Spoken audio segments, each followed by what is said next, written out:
Oh, hello, hello, hello. Okay, so we're going to go down a rabbit hole tonight. Hold on a minute. And I think I ended the Zoom for everybody, but we'll bring you up again in just a little bit when we get some of this done. Let me put this here. And what is the next thing? I got to find you guys where you are. And then I have to, all right, I ended for you guys, I know. I saw it as I was going out, but just had to do it. Hi TX Mopor, I haven't seen you in ages. Hi Melissa Strange, I'm glad you could join us. How are you? Are you here for Gypsy Rose, Melissa? Have you been following her around social media? We're going to go down like some things because I think a lot of people didn't maybe really follow interviews she did when she was arrested. Hi, Christy. Hi, Sherry. So we're going to look at some of that stuff because she has more of an involvement in her mother's death, her mother's murder. Hi, Dina, than a lot of people want to say. So let me go down the, I'm glad you're here, Melissa. Okay, so let me go without further ado. Hi, Jen Grill. Okay. And I just want to grab something real fast.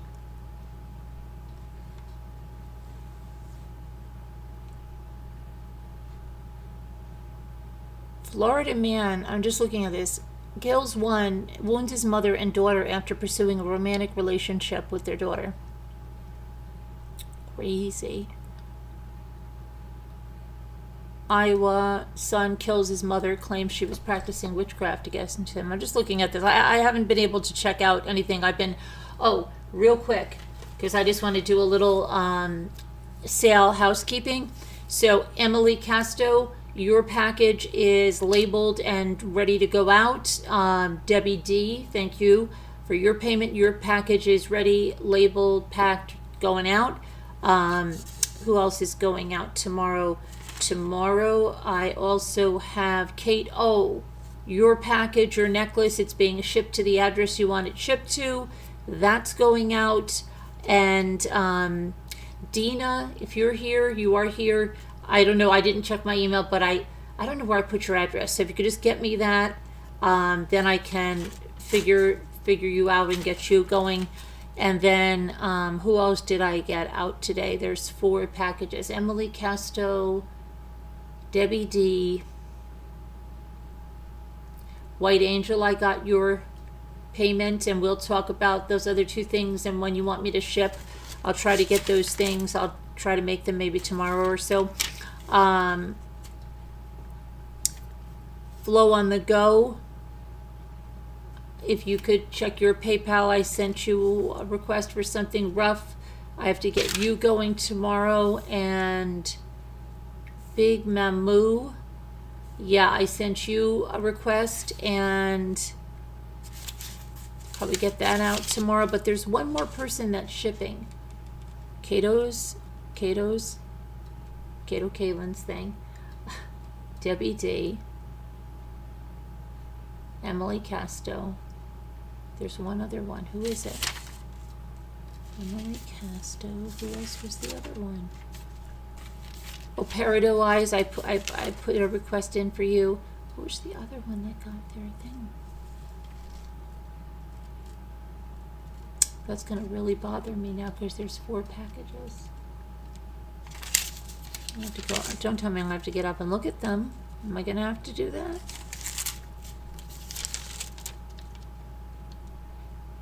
Oh, Shot of Poison.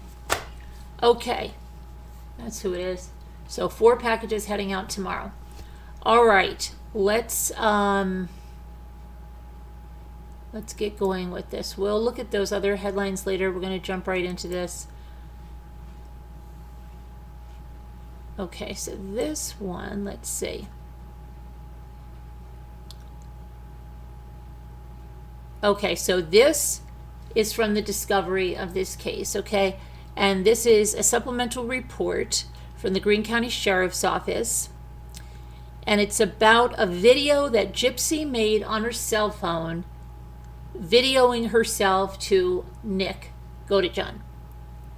So it begins that it says, I was notified by Springfield Police Department computer forensics analyst Michael Costello in reference to an audio video footage that he located involving Gypsy Blanchard. The audio video was 15 minutes long. This is a summation of the recorded audio video. Gypsy Blanchard, it is not intended as a transcript or a text of the recording. In this audio video, Gypsy appears in what looks like a black and colored jacket with a red wig, addressing it to Nicholas from Gypsy, calling him Sir. She states, Hi, sir, this is Ruby, and I'm making this video as an introduction video. Gypsy admits Ruby is the most evil side of her. Gypsy stated in the audio video that she likes to get into trouble, and she is not sorry when she gets caught. Gypsy stated her caring was broken, and she's not scared of law enforcement, but she would be scared of Nicholas's evil side. Gypsy stated she would do anything with Nicholas, to include murder, and assault. Gypsy tells Nicholas if at any time a girl tried to become his girlfriend, she would kill them with pleasure, and there would be lots of gore and blood. Gypsy stated if a girl was trying to get with Nicholas for sex, she might allow it, but if the girl tried to get with him as a girlfriend, she would kill her, and they could kill her together. Gypsy goes on to say, if it were family members murdered, she would not be so brutal, and she would have to step back and let him handle it. Gypsy stated she would allow Nicholas to her any time he wanted to, but not physically assault her. But she was okay with rough sex and sex. Gypsy talked about the romantic side of Ruby and how Ruby was not touchy-feely. However, Kitty, Candy, and Bella were the romantic sides of her. Gypsy stated in the audio video that she was very good at stealing and talked about how they could steal bigger things together. Gypsy talked about how she was very good at planning things. Gypsy said she liked to cause mischief and mayhem, but that Nicholas would have to put her in charge of all the planning. Gypsy stated she comes up with very, very bad ideas, and then she referred to her bad ideas as robbery or verbal vandalism and stealing vehicles. The remainder of the video is Gypsy talking about her and Nicholas bonding when they could finally be together. Other than the above-mentioned statements, there was nothing else of evidentiary value on the audio-video footage. A copy of a DVD was attached. So, pretty crazy content. A lot of stuff that she would kill someone, it would be bloody and gory, and she would be okay.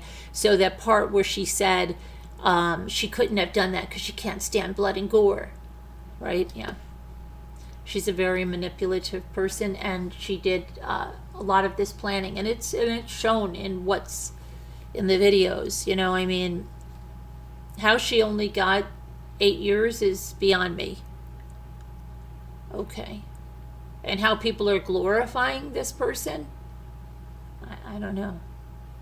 Don't know. All right, so let me go over here. Let's see what this one is. Okay, we went over that. Next.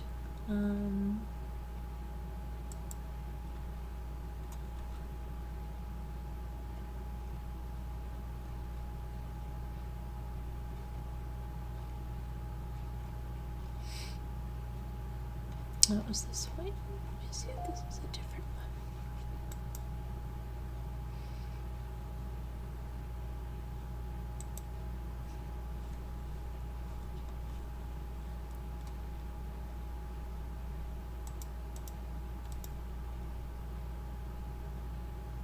Oh, that's the one. Okay, and that's wacky.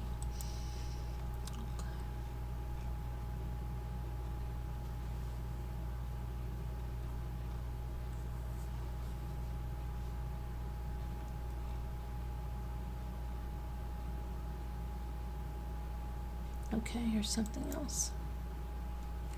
Let's see what this one is. Okay, this is an interview with Mareela Lutz. So this is also from the Discovery and from the Greene County Sheriff's Office. And it says, I made contact with Mareela Lutz, who was incarcerated at the Greene County Justice Center on unrelated charges to Gypsy's case. She told me Gypsy talked about her case when they were housed together on Tower 2 in the Greene County Jail. The following was video recorded and the DVD was logged into evidence. The following is a summation. Lutz said Gypsy told her about how she set the thermostat to 40 degrees to preserve her mother's body and to keep the smell down because she knew she was going to be leaving the state. Lutz talked about how Nick had cut his finger during the stabbing and how Gypsy was hiding in the bathroom while he was committing the murder. She talked about how Gypsy had cleaned up the blood from her mother's bedroom to the bathroom with carpet cleaner and wipes. Lutz went on to talk about how Nicholas was going to R the mother, or Gypsy. Talked about how Nicholas was into incest. Talked about how Gypsy told her she was R'd in every way by Nicholas after the murder. Said that Gypsy was not innocent and she was a sick person. Said that Gypsy had gone into her mother's bedroom after she was murdered and cleaned up the blood from her mom's bed to the bathroom. Said that she was told when Nicholas had come into the house, Gypsy and Nicholas had kissed and the mother was already asleep. Nicholas went over to a chair and there was a box of spring cleaning items and picked up a knife. Lutz did not have a description of the knife, but she said the knife was by the box of cleaning supplies and Nicholas picked up the knife and then took off. She said they mailed the knife to another state but could not remember what state it was that they mailed it to, but knew it was where Nicholas had lived. Gypsy took $5,000 from a nightstand in her mom's room. Lutz said there was $10,000 in the nightstand originally. However, her mother had put some money down for a new vehicle. It should be noted that there was a contract between her mother and Central Bank of the Ozarks was located for the purchase of a 2011 Nissan Cube on April 9th, 2015. The contract indicated $5,000 in cash was put down towards the purchase of this Nissan Cube. Gypsy told Lutz after the murder she and Nicholas called a cab to pick them up and they went to North Glenstone somewhere to a hotel and they rented a room for the night. And the next day they went to the Greyhound bus station in Springfield, Missouri to leave the state, but they could not get a ticket for both of them. So they went back to the hotel and they stayed another night. Gypsy told several of the female inmates on Tower 2 about how Lutz was strong-arming her for phone time. Lutz said she never used Gypsy's phone time and denied the allegations. Gypsy told Lutz if she and Nicholas would have a baby together, Nicholas wanted to have relation with the daughter because he was into incest. Yuck. Gypsy had cried about Nicholas, but she never cried after her mother's death. Lutz said inmate Amanda Flores had told her Gypsy talked about how she planned different ways. Hang on a minute here. What's my other one? This. Hang on. Oh, shoot. Come on. Well, hello. Okay, so hello. Oh shoot, that's me talking in my video. I'm not looking for that. I'm looking for that. Hi, let me back to the chat. Let's just see if anybody needs me here. Everybody okay? Hi Jane. Hi Captain Lee fan. Hi Linda. Hi everybody. Okay, I'm gonna get back on what I'm doing. I don't know why that did that. Okay. So I think I was here. Let me see here. strong arm. Gypsy talked about how different ways. And then where's my other page of this?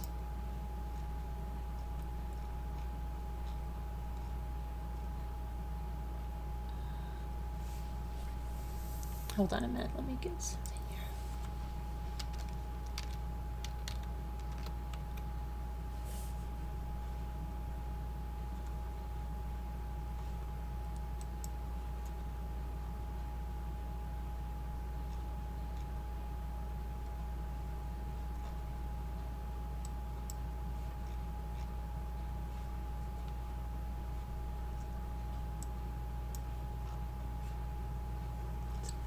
Why is this like this?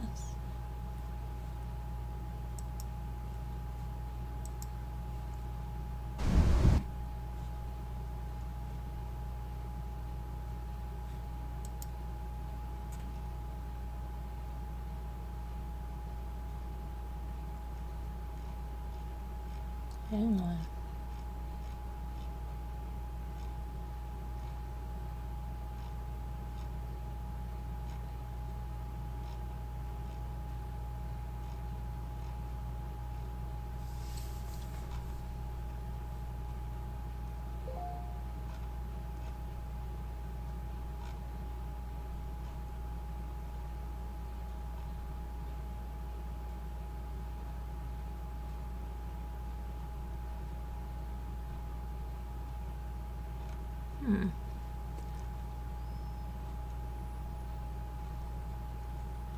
Okay.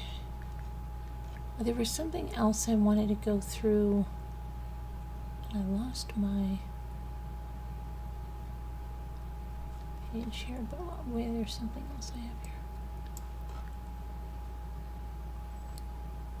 So this was something when Nick was, let me make this a little larger so I can see this better. We're going to be skipping around where this is called going down a rabbit hole. It's going to be just all ADHD style, okay? ADHD style. Shoot. Hold on a minute. Okay, that's good. We got rid of that. All right, now we should have just one copy of this open. Okay.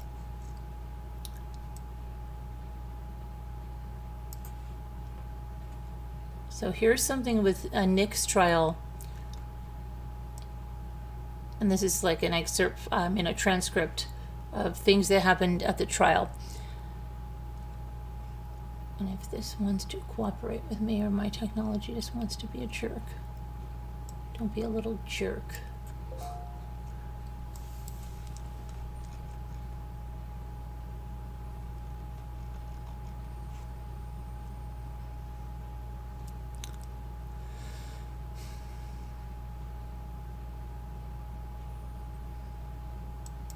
Okay, my computer's just being stupid. Is that my only Google Chrome there? I think all my Google Chrome's shut down. Are you gonna open, please? So anyway, while we're waiting for this to open, let's talk about, so if you watched her confessions on Lifetime, there's a lot to unpack there with different things that she says and accuses the grandfather of, but then the grandfather says that's a lie vehemently, says that didn't happen, and says that she was the one that was doing stuff like that. So we have that kind of stuff, but there's like so much, it's so over the place. She didn't want to go to therapy. She needs therapy so badly. She definitely seems borderline personality disorder. She just does.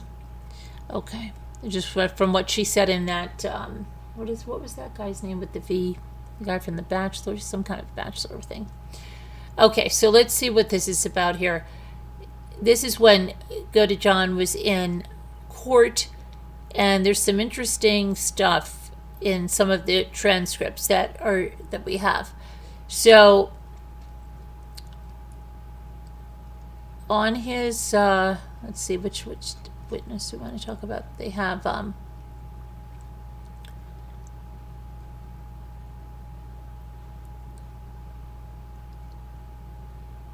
defense attorney calls Daniel Glidewell.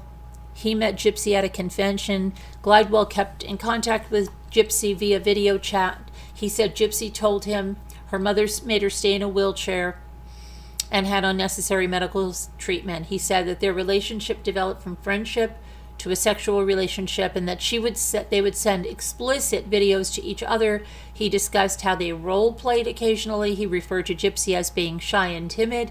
He said she developed a taste of power, exchange role playing from her. He said she would send nude photos, dress up in costumes, and use various fictitious names. Glidewell says he was injured and that Gypsy visited him while he was in the hospital. She told him she wanted to go to Arkansas to restart her life.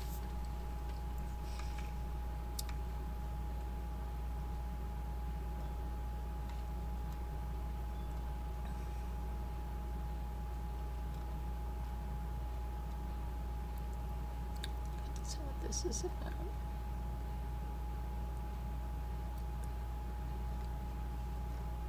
That was about the uncle. There was about the uncle that said was goated on normal in life.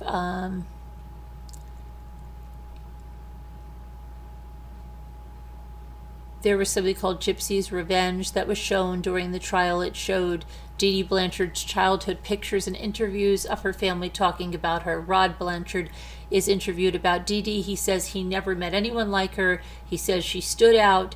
The video shows footage of Dee Dee, and Young asks Mead's concern for potential jurors seeing the footage. He says yes, because it humanizes Dee Dee for the jury. But you have to remember that Gypsy was like 24 years old when she was pregnant with Rod's baby, and he was only 17 years old. So in a lot of states that would be illegal.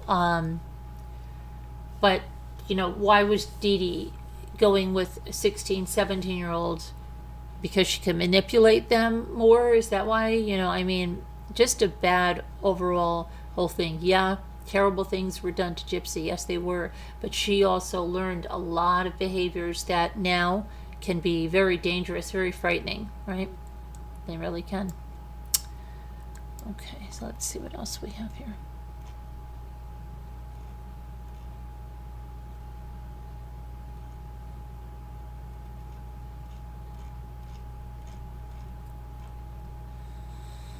Gypsy knew she could walk, and this is a problem for a lot of people because it's not a Clashausen's, oh my gosh, classic Munchausen's by proxy case. She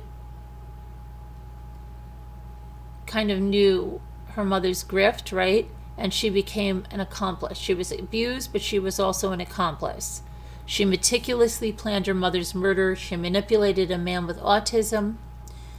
And she really sounded like she could care less than any of these videotapes that were made for him. They were just really matter-of-fact and to the point.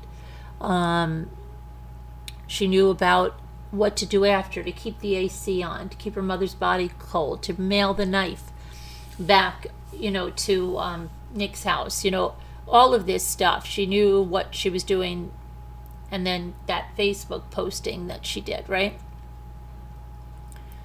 Exactly. Okay.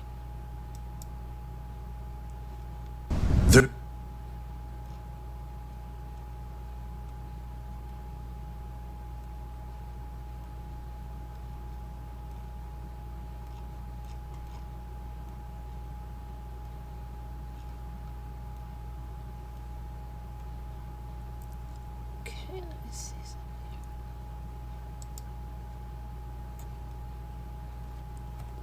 Okay, so some of her testimony, let's see. The prosecutor said, did Nick have a knife that was used in the murder. Gypsy says, I supplied the knife. Prosecutor says, where did you get the knife? She said, I stole it from Walmart. Prosecutor said, why did you steal it from Walmart, Gypsy? She said, because I didn't see a knife that was sufficient enough in our home. Prosecutor said, where did Nick get the gloves? Gypsy said, I supplied them. The prosecutor said, where did you get the gloves, Gypsy? She said, they were already in our house. Prosecutor said, when did Nick know when to do this murder? It's timeline that morning? Gypsy said, I told him. Who planned this murder? Gypsy said, I did. Prosecutor said, why didn't you murder your mother? Gypsy said, I didn't believe I could do it. The prosecutor said, can you explain what you mean by that? And Gypsy said, I don't like blood. I don't like the sight of blood. Frankly, I'm too squeamish. So I just didn't believe I could do it on my own.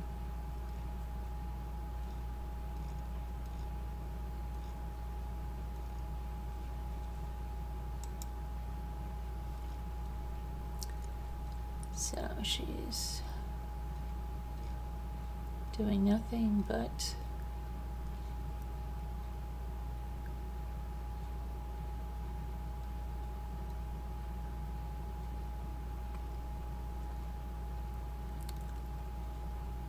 okay, let's see something here.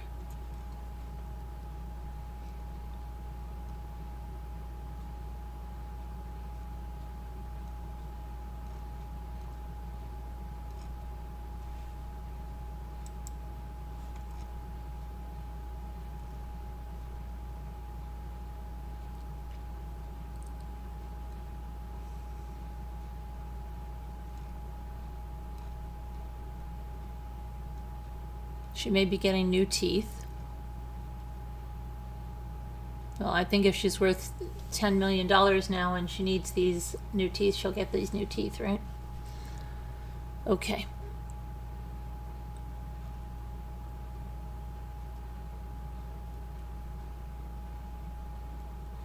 There's a post about her nephew on Instagram, and I haven't gotten into that, so I want to see what this is talking about. People say that it's so freaking weird, it's even weirder that everyone in her family is just totally okay with it. So apparently it posted, let me see what they posted. What did she post about her nephew?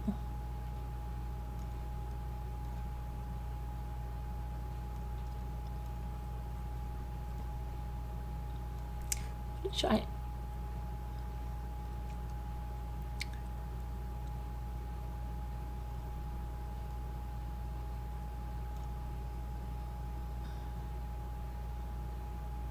Okay, so people are saying that there's TikToks that now are going around about Gypsy's whole family on Dee Dee's and Rod's side are known scammers going back generations.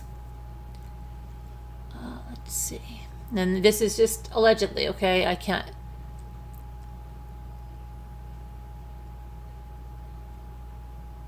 Some people say I've always supported a Gypsy among all the negative stuff, but now they're seeing that there's something wrong. Someone said she needs intense, ongoing psychotherapy, like it should be a requirement. Yeah, but she didn't have it. She refused it. Though I don't know why she told that other guy that she goes to therapy. I don't know.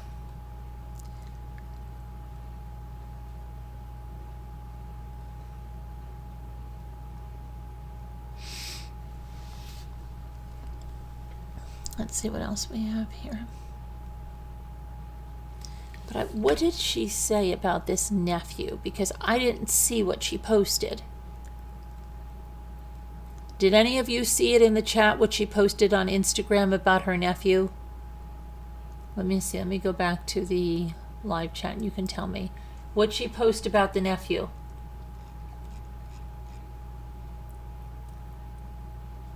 You sure the government will pay for the teeth? Does anybody know what she posted about the nephew?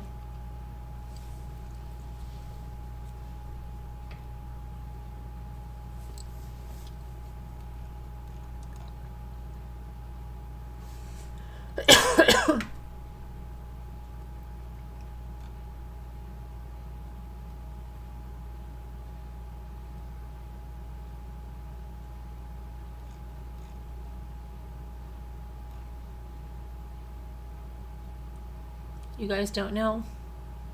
Okay, I'll look it up myself. All right, I'll look it up. That's what this is called, a rabbit hole. This is exactly what this is. Okay.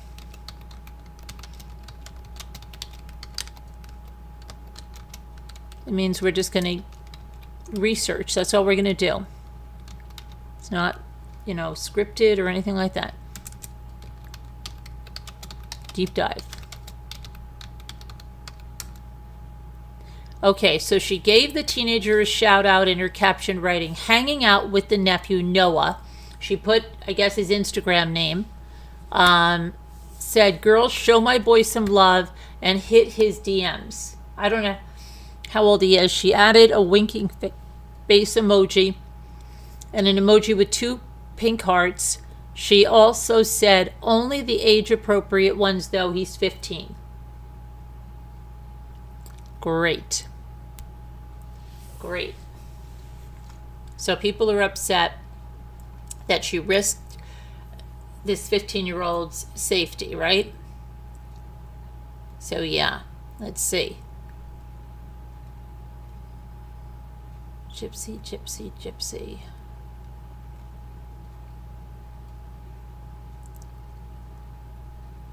And then someone said, she got a lot of comments, and it said the post seemed to anger people in the comments who chastised Gypsy for putting her nephew's information out there, even though Gypsy claimed in the comments that she had permission from the family, saying, my nephew wanted me to post our picture, and his parents or grandparents and parents gave the permission to do so.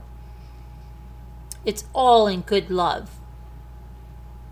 Social media users were not a fan of Noah's information being on a public figure's page. And they said things like, and I quote, I love you, Gypsy, but please keep him safe. There's predators on here. Another one said, Miss Girl, you of all people should know about the crazies you can meet online. Another added, Gypsy met her ex-boyfriend Nick Godejohn online, who murdered her mom. Gypsy was a victim of Munchausen's. Somebody said, okay, we know that after, yeah. Okay.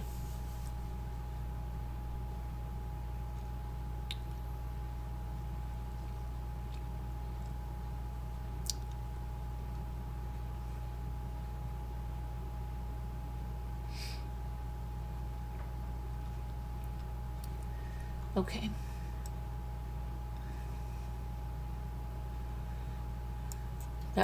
So that's what that, now at least we know what that's about, right? Okay, let's see what else.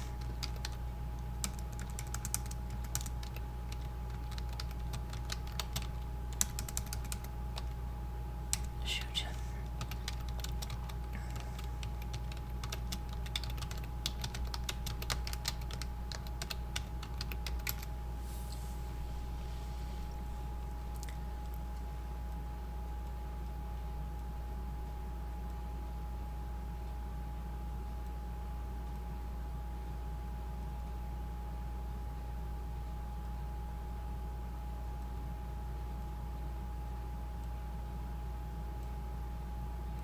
All right, let me go back in here now.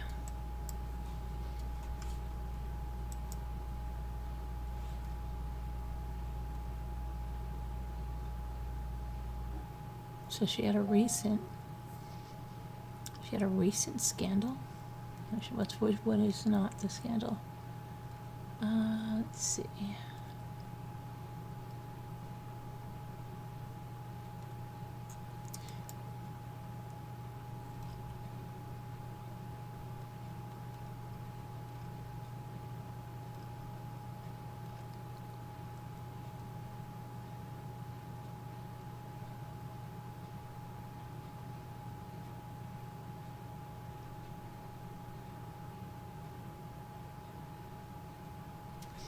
So some of the people are still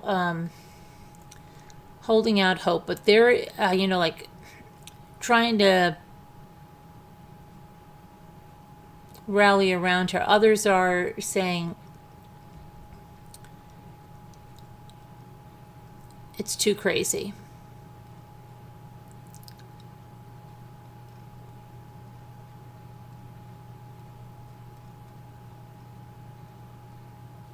So Gypsy's going to continue telling the story in another docu-series and a second book. We've gone over that.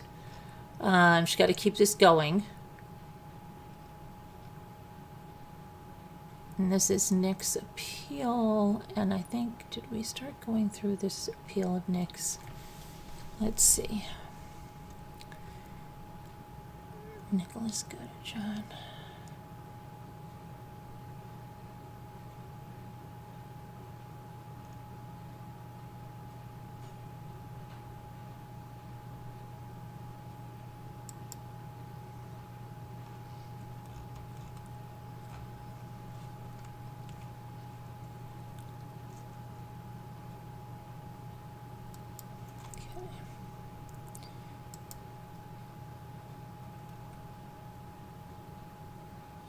Appellants.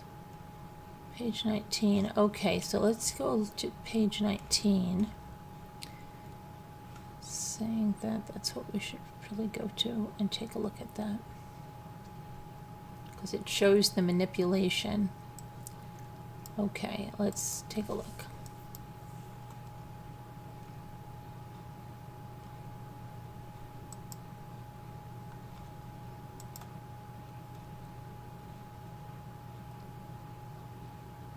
Mr. Godejohn kept a journal between 2012 and 2015 that detailed his online relationship with Gypsy Rose Blanchard.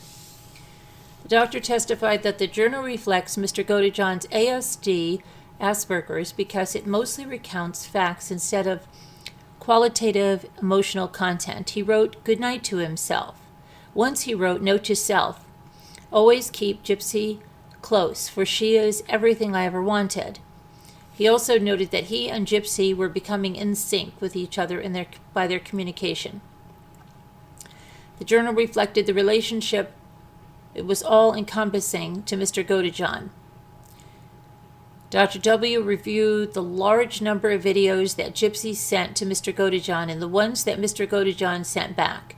The videos spanned from February 2013 to May 16th of 2015. Gypsy also communicated with Nick from her Demona Love Slave account. In many videos, she was depicted in role-playing personas as well as being naked and taking care of herself. They both took turns being dominant and submissive, or master and slave. Gypsy told Mr. Godejohn when it was his turn to be master or slave. So she was the one ultimately in control, right? She's saying what's going on there, right? When you're going to be the master, when you're going to be the slave. Dr. W. found that the videos from Gypsy to Mr. Godejohn were instructional videos. Autistic people receive their information about the social requirements of relationships from the structure of videos rather than the outside world. Mr. Godejohn was receiving his information about the requirements for his social relationship from the video and not from anywhere else. The various personas were feeding Mr. Godejohn instructions on the subject of love. For example, she instructed him, if you love me, you will do this. If you love me, you will do that. The instruction videos demonstrated how to stab someone. They were instruction videos that told him what the rewards would be for appropriate behavior, and they were instructional videos that told him what the punishment would be for behavior that the persona did not like. It was a process of shaping a person who had social deficits into action of some form that would demonstrate his love for her. Dr. W. testified that the videos would affect Mr. Godejohn differently than a non-autistic person because the videos would totally define Nick's reality. They would not be a separate Nick out in the world who could second guess his role playing. When he was in the role playing situations, he was totally there. He was totally there in an instructional setting where she laid out the ground rules for how he was to relate to her. Dr. W. found Gypsy's videos to be fascinating because each role had its own set of rules. And here's something. So you had Demona, that was the master, who was telling Nick that if you do what I want you to do, that there will be sex and there will be favors. If you don't, there will be punishment. I'll take away Gypsy. And then we'll have this later character introduced that basically shows up in a red wig and gives him instructions about how to hurt people. And that we're going to rob and steal and all the rest of this stuff. So it was to me that it was a very organized attempt to manipulate someone who didn't have the social judgment to really suspend belief. Dr. W testified that role-playing is the primary way that people with ASD use to build their relationships with others. The actual physical social interaction with people is too threatening and has too much information, so they can't process it. There are treatment programs that are based on role-playing games online. Nick are still autistic, and even when they are role-playing and losing themselves, the characters. Okay. Hang on. So I have to go to get his whole thing here.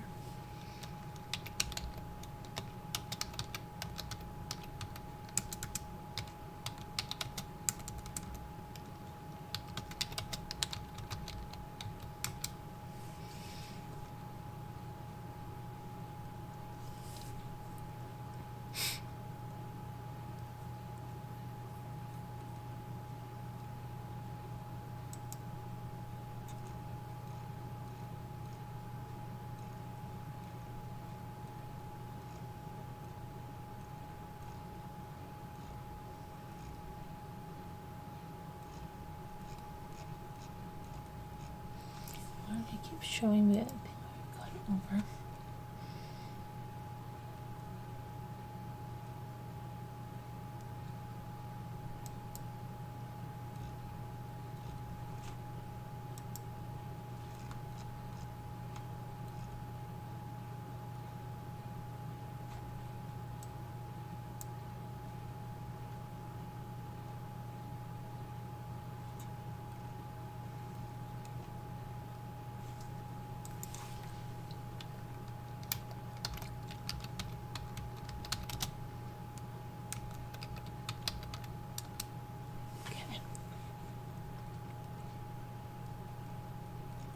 So there is a resemblance between Gypsy's mother and the husband. You know, they both were large, okay, because Dee Dee wasn't always large in the early days, but she became large as she got older. Not say just talking about facts. And Gypsy's husband is large. It looks like they've kind of doctored the photos that they are, but there may be something just within that structure that she's drawn to him. I don't know.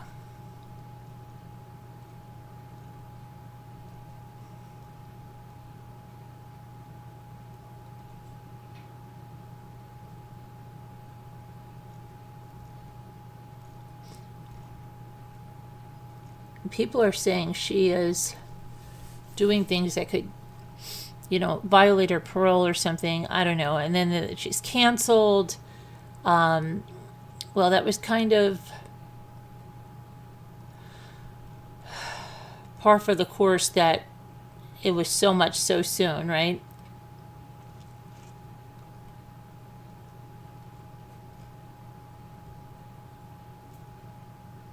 There are people that are flipping out, crying that you have to leave Gypsy alone. I mean, hysterical crying.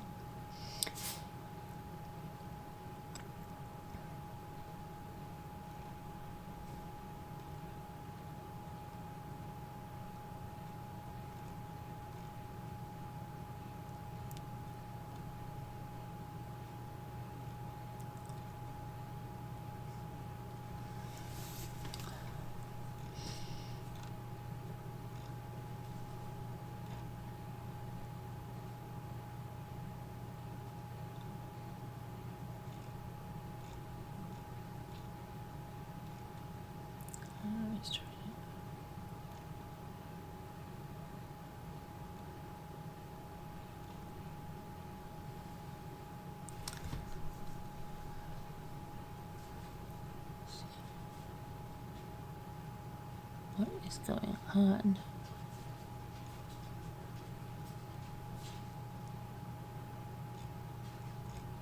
There's some screenshots going around that I don't know what's going on.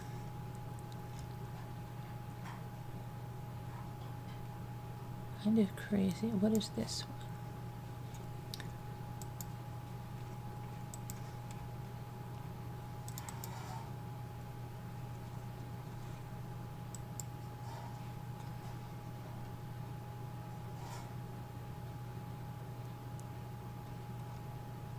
I read that was about floors, and we read that.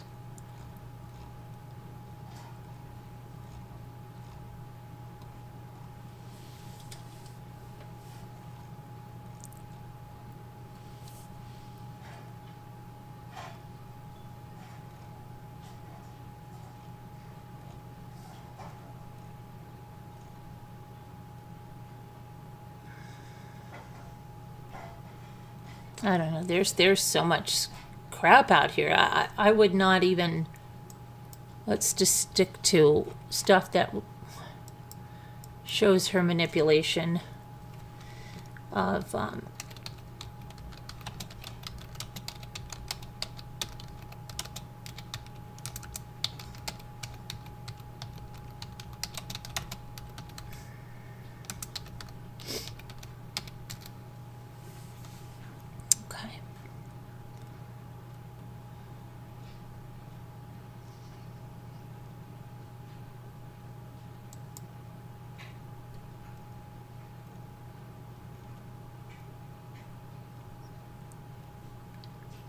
So while some are saying, like,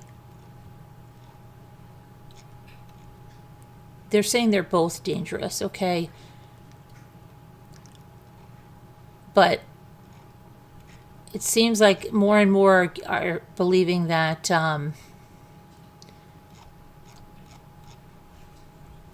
Gypsy didn't serve enough time, whatever. I want to see her plea deal.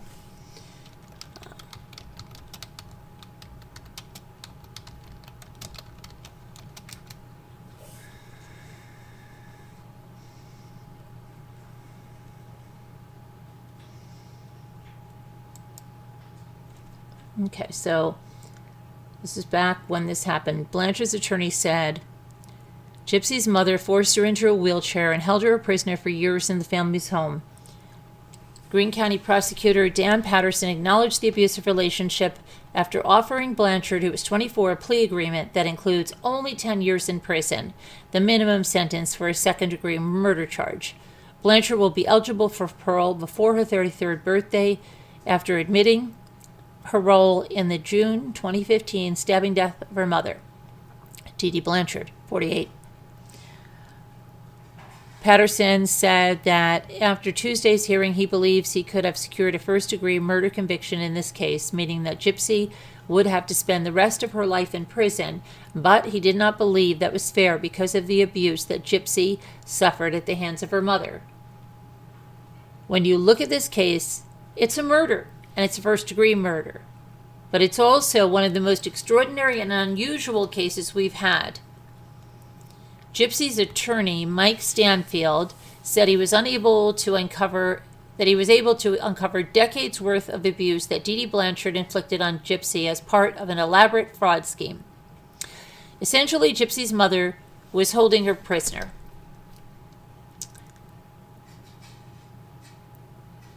Her mother would not allow her to spend any of her time alone with any other human being. Her mother, when they went to the doctor, did all the talking. When the judge asked Gypsy on Tuesday how far she went in school, she replied, 2nd grade.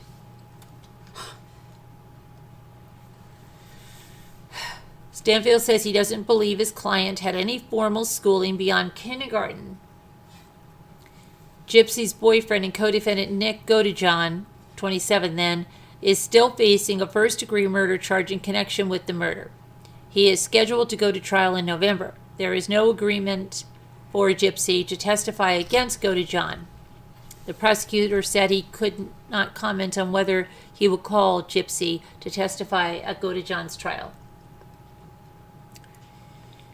Gypsy will have to serve 8.5 years behind bars before she's eligible for parole. She has already spent a year in the Greene County Jail.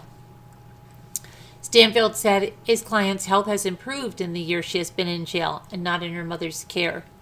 After Tuesday's court appearance, Stanfield described some of the abuse he uncovered. He said that Dee Dee forced Gypsy to take medication that she didn't need and undergo medical procedures that were not necessary. He said the medication caused Gypsy's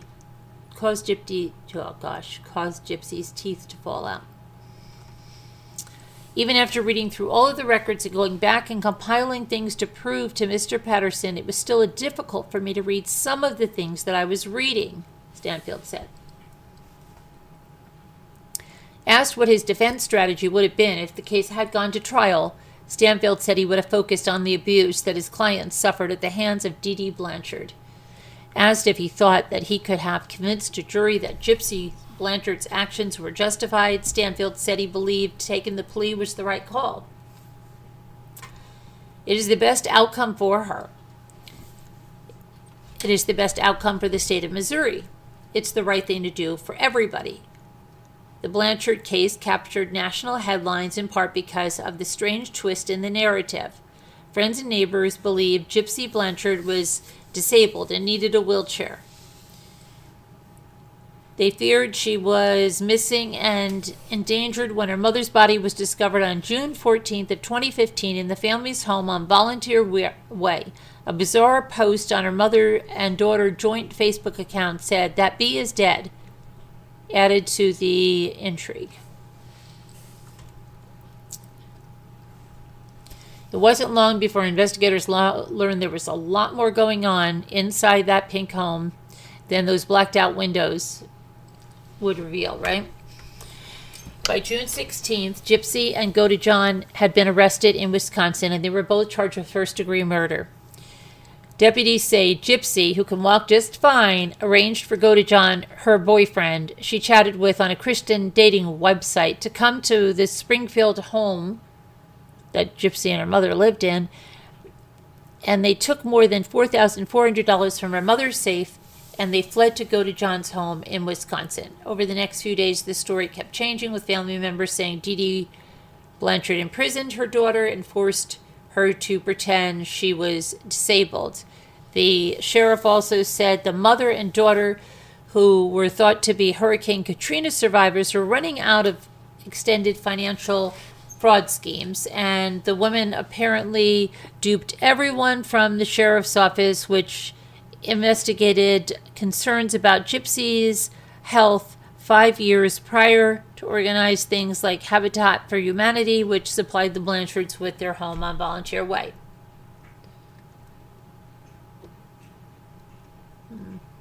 Okay. Tomorrow, I think, I just want to say something. This is going to be another, hang on, where's my thing?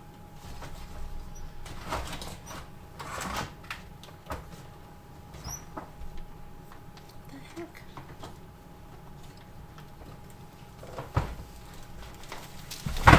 Okay.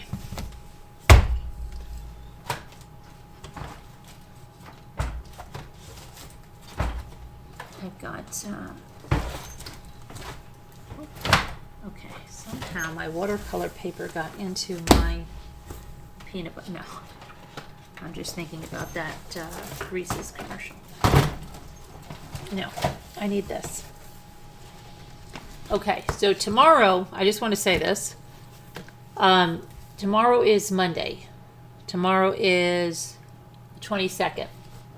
Tomorrow is Monday. Tomorrow's the 22nd. Tomorrow, I am going to try to meet with the Patreons. A lot of them have this book, but we're going to go over some more of this book, which is The Message of Light Amid Letters of Darkness. You can see how large it is. These are letters from Joan D'Alessandro's murderer, and they are contrasted against her mother, who we know well on this show, is a good friend of mine. She was on couple of weeks ago, and then we also went to a book discussion on, I think it was the 7, I don't know, there's another one coming up, but we're going to be going through some of this tomorrow, I think. I'm going to try my best to do it. So if you're not a Patreon, but you want to know more about Joan D'Alessandro, she was a 1973, she was a 7-year-old Brownie Girl Scout who went next door in Hillsdale, New Jersey, to deliver the last 2 boxes of Girl Scout cookies that her and her sister, Marie, who was a year older, had for the high school science teacher. And she literally ran out of the door on Holy Thursday, and she never ever walked through that door again. That science teacher assaulted her,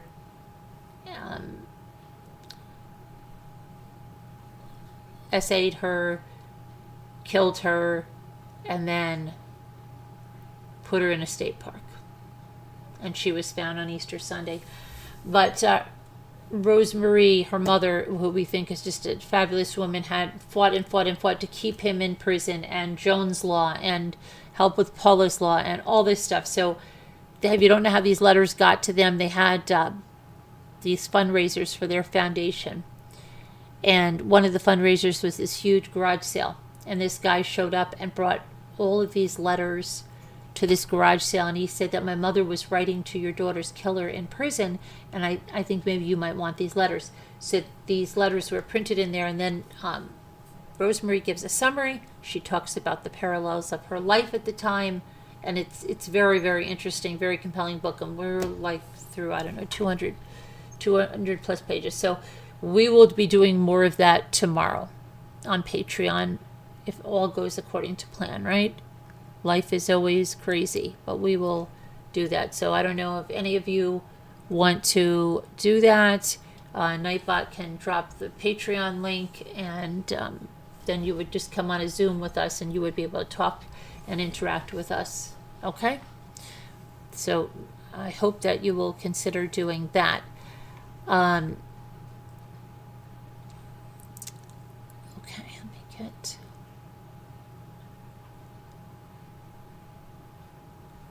There we are. Okay. Hi, Lady Elaine. I thought I saw you in there. You do not believe that Gypsy's going to be able to make it in the real world. I think that this is too much so soon. And yeah, hi, Rich. How are you? Sunday or Monday, coming into click, not feeling that good. Oh, you're not feeling good? Prayers for you, Rich. Everybody, please say a prayer for Rich that he feels better.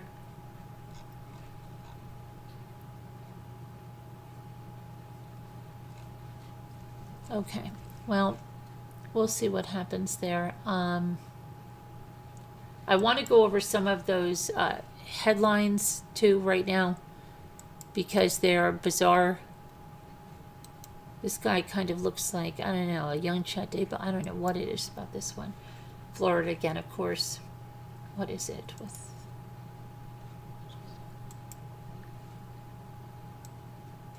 this guy right here?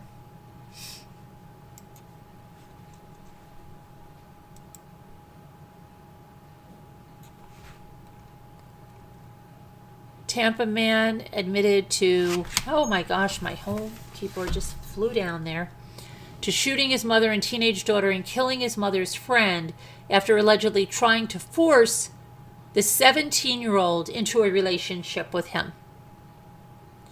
Michael Monroe Banks, 42 years old, now also fired at a Tampa police officer before surrendering.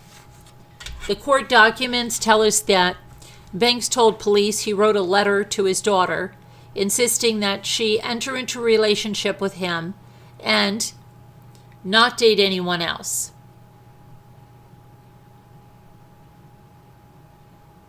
This is like disgusting, isn't it? This is the father.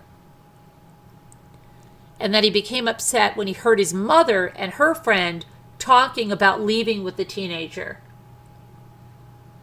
Banks' 60-year-old mother called police at 12:45 p.m. on Wednesday and reported that her son had shot her and her friend. When officers arrived, They found the mother and Banks's daughter outside the house, both with gunshot wounds. Police say he was armed with a muzzle-loading handgun. One of the officers, Darren Gibson, saw Banks in the backyard, and Banks fired 2 shots at him but missed. Banks surrendered a short time later. Officers entered the home, and they found 52-year-old Josephine Muentes dead in the kitchen with a gunshot wound to her head. Banks's mother told police that she and Muentes had been discussing forcing her son to move out of the house because he was pursuing a romantic relationship with his daughter. The mother said she heard a gunshot and turned to see her friend fall to the floor. Banks then shot at his mother, grazing her head, and she ran out of the house. The teenager told police she was in the shower when she heard the gunshots and tried to hold the door closed, but Banks fired through the door at approximately head level. The girl said she ran from the house, and Banks fired at her, striking her in the leg. Banks admitted writing the letter to his daughter, pushing her to be in a relationship with him. She heard his mother and Muentes talking. He said he felt betrayed and upset, so he went into his room and loaded his gun, which took some time because it's a muzzle loader and required him to measure gunpowder into 6 cylinders, press projectiles into the cylinders, and then seat percussion caps into each cylinder. From there, he went into the kitchen and shot Muentes and his mother, saying he intended to kill them both. He also admitted shooting his daughter. After his daughter fled the house, Banks said he reloaded and went outside. He said he heard police yelling at him, saw an officer in his neighbor's front yard, so he shot at him, and then he went inside, put the gun on the kitchen table, and surrendered. Banks has been charged with first-degree murder with a firearm, 2 counts of attempted first-degree murder with a firearm, 1 count of attempted first-degree murder of a law enforcement officer, and 1 account of illegally possessing a firearm as a felon. He is being held without bail. A hearing on Wednesday in which prosecutors are arguing against bail, saying he would be a present danger to the community if he is allowed out. Yeah, you think? Do you think? Oh my gosh.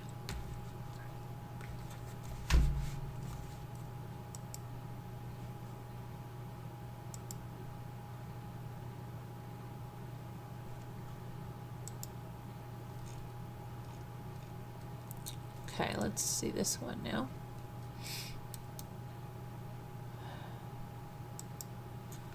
Iowa.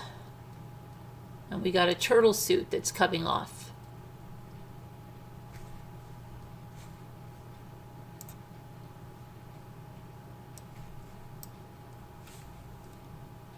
A 28-year-old Iowa man has been charged with the disturbing murder of his mother in their home this week.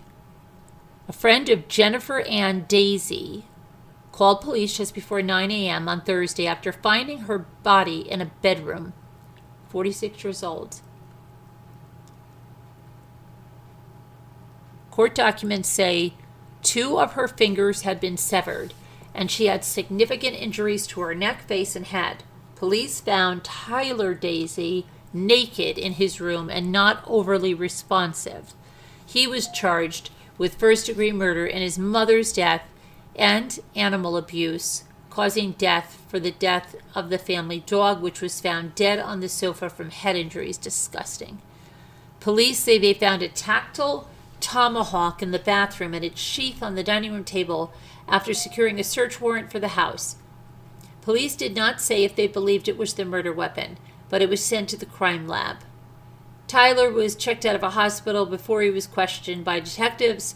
Documents say that he admitted the tomahawk was his and said his mother was practicing witchcraft against him and had been doing so for years. He invoked his right to remain silent when asked about her injuries. His bond was set at $2 million. Great.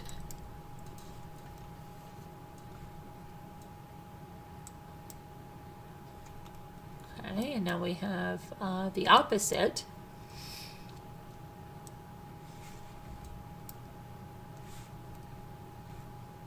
A 66-year-old Mississippi woman has been charged with the murder of her son, who was found behind a false wall in her home after he was reported as a possible missing person. Jerry Lynn Israel is accused of killing 42-year-old John Allen Gaither. The investigation was began on December 22nd, 2023, with a request for a welfare check. Detectives followed up 5 days later after noticing discrepancies in statements provided by Israel. She also became increasingly uncooperative and changed her statements multiple times.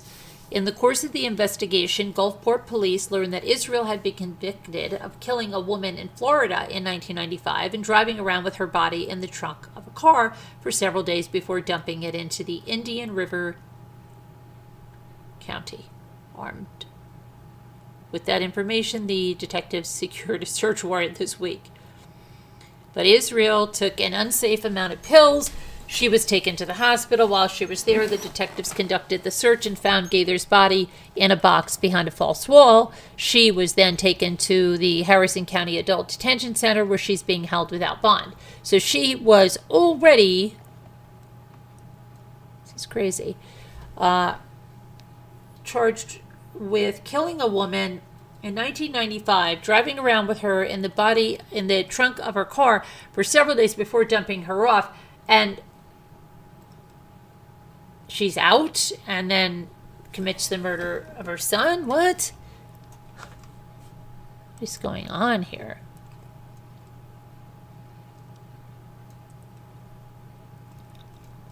Okay, then we have, this is just crazy, husband accused in the shooting death of his wife and 3 daughters in suburban Chicago. Yeah, let's see what this is now.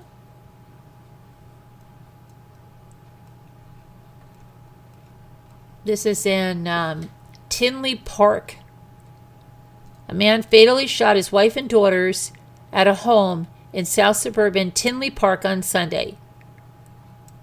Village manager Pat Carr said the victims were shot to death during a domestic incident at the 7400 block of 173rd Street.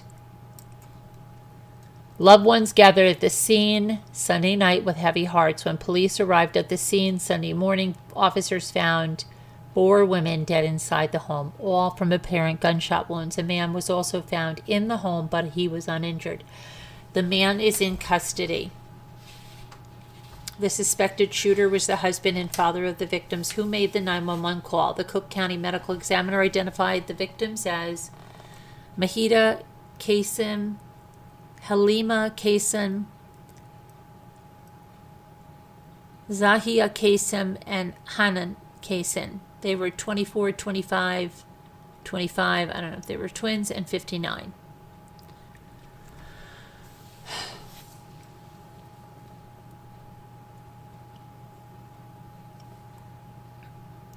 So let me just see this. Okay. Police remained on the scene and a weapon was recovered. It was isolated to the home. The scene is secure. There was only one suspect. During a Sunday press conference, the Tinley Park Police Chief Tom Tilton said, "There's no threat to the public. It's a tragedy, not only for the family, but also the surrounding neighbors. The news was disturbing for those who lived nearby. My daughter knows them," a resident said. She went to school with the oldest son, and she employed the twin sisters. She always talked about how they were very intelligent and they had very high goals in life. Charges against the man are still pending. Police have not identified the suspect, but plan to release more information about the case tomorrow at 11. Crazy. Let's see what we can...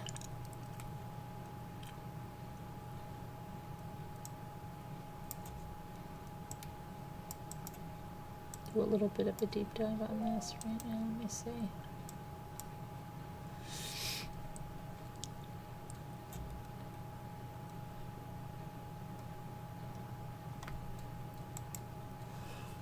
Oh.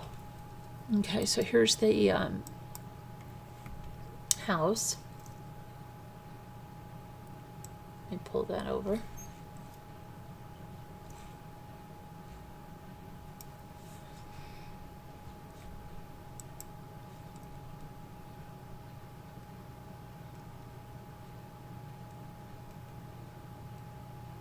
We know this was isolated to the home. The person was taken into custody at the home, seen secure. It is only one suspect at this time. We're confident that there is no threat to the general public in the area.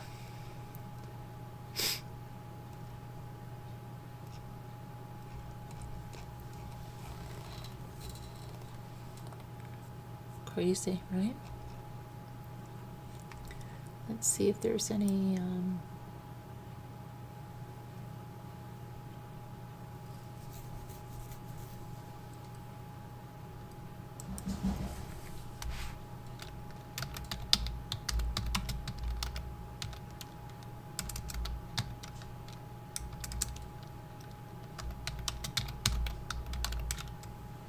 okay, let's see.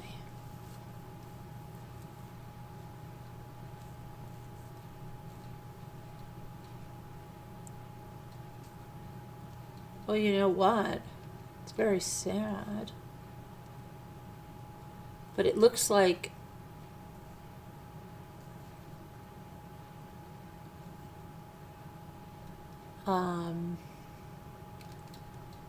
another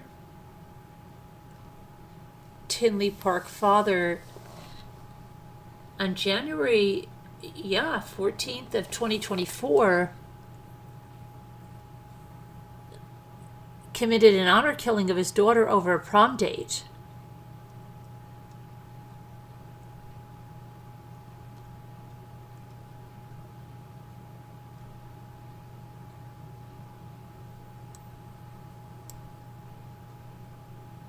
Huh.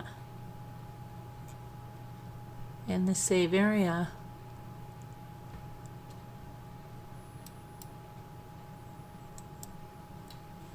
So this is, where's my thing?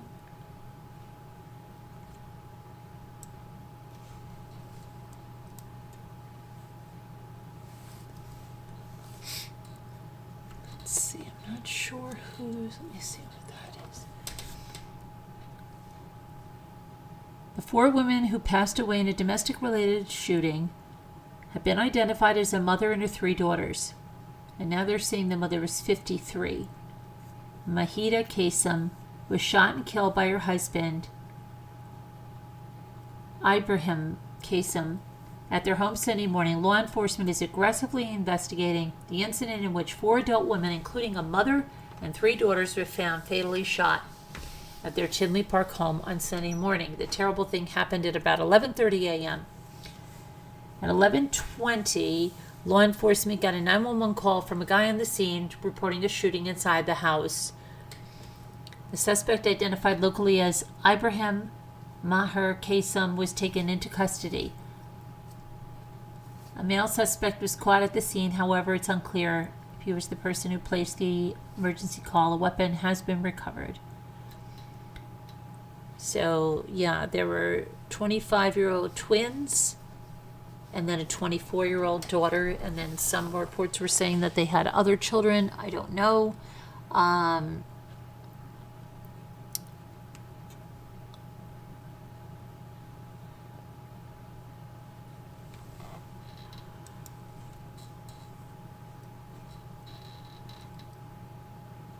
But then, what about that other?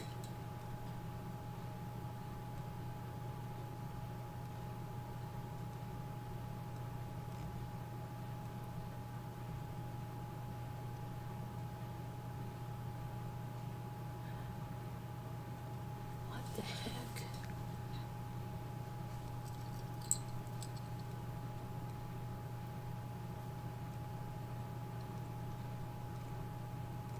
Apparently this is not like a really good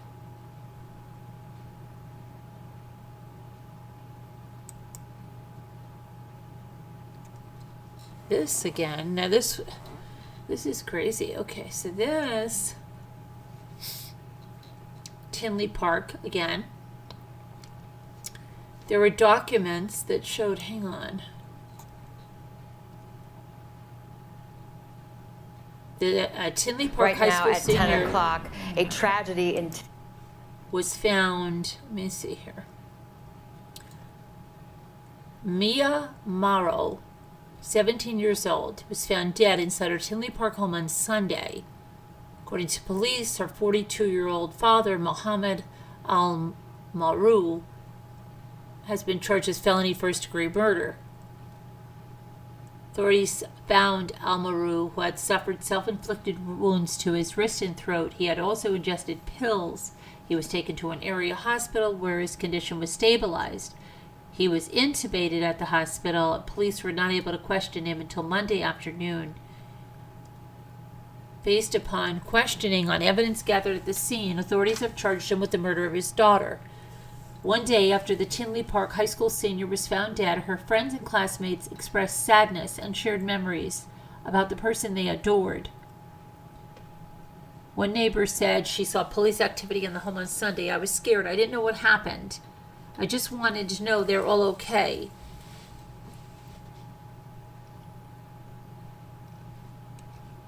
Tinley Park, a Let me see here.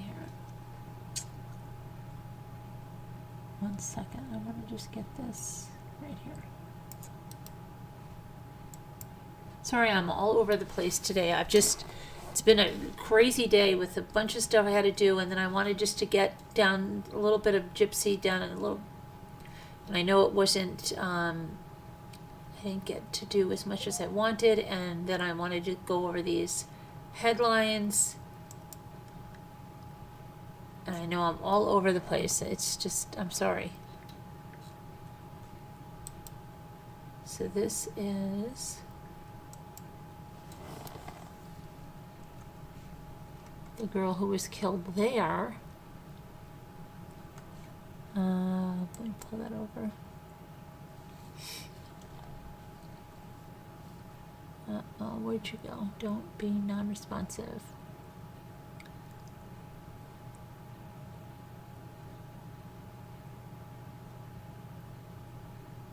Oh, and I want to talk about the Google engineer. Yeah, we're going to talk about that one that I started to tell you about. Well, it's going to be our next one, so stay tuned.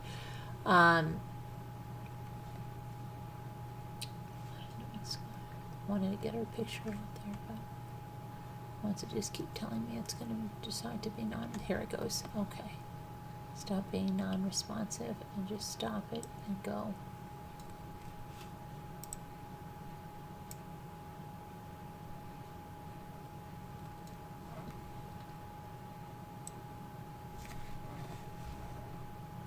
Come on.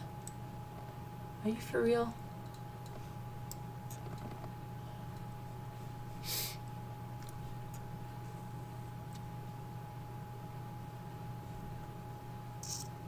Hold on.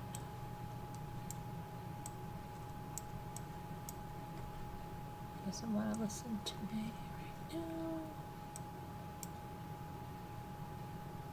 I don't even have many windows open or anything. It's not like that. I know a lot of you think, oh, I must have 90,000 windows open, but I don't.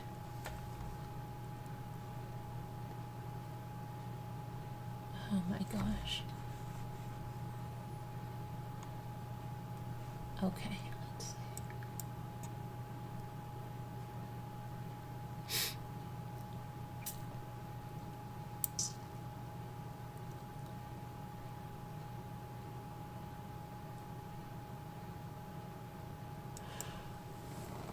Please.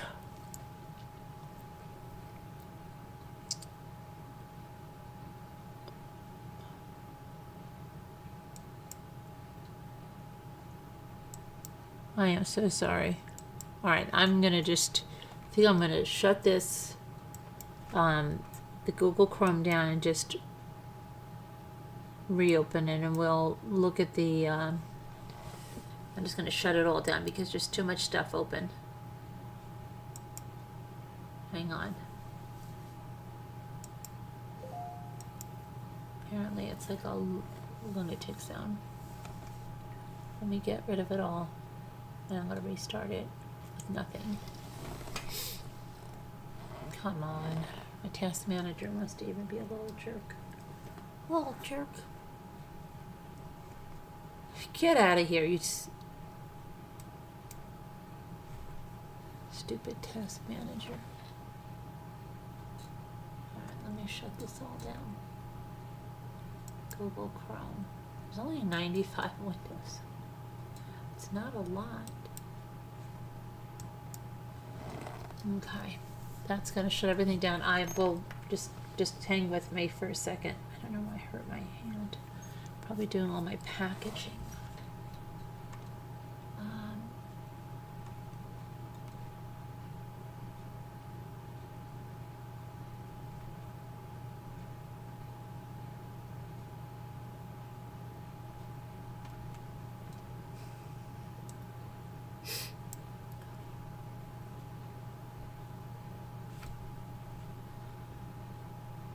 Why isn't it? Oh my gosh, what is going on? For crying out loud, you can't even count on Task Manager to work right. Okay, sorry. This is like nutsos. Okay, now we are not going to do a restore because we don't want all those things open. We're going to just do what we need to do. Get our thing open. I'm going to need to get you guys open because I don't even know where you are.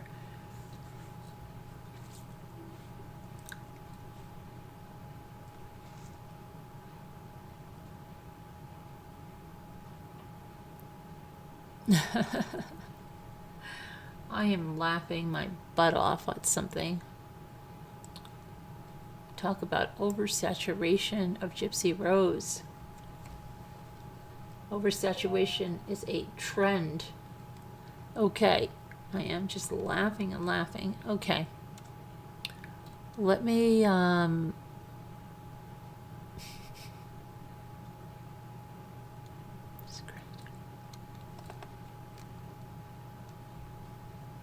to my studio.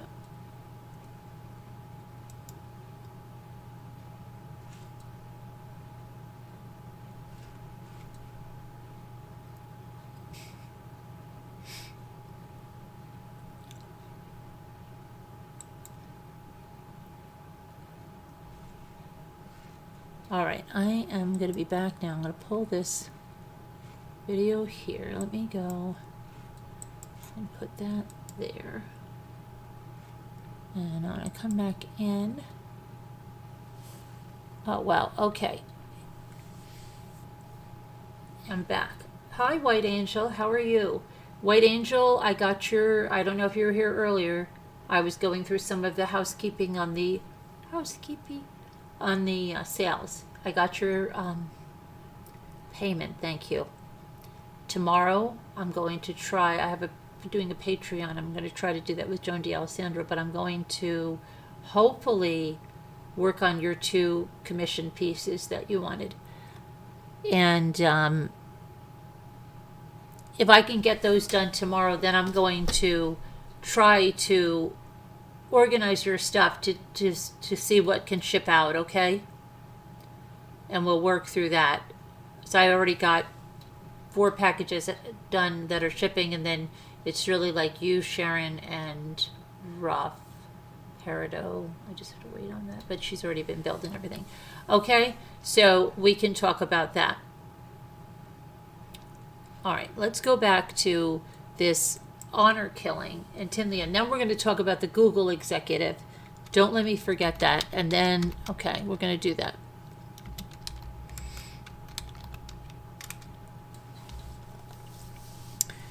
So, we have the mother and the 3 daughters that were killed today. Horrible. Father is the suspect. He's alive. They're all dead. 25-year-old twins, 24-year-old daughter, and a mother, 53.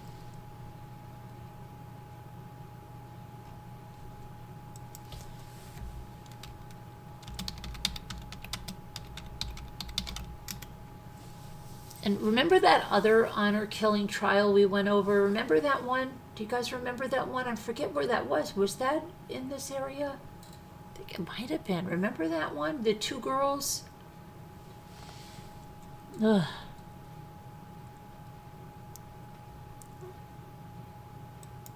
Okay, so let's see this. Um,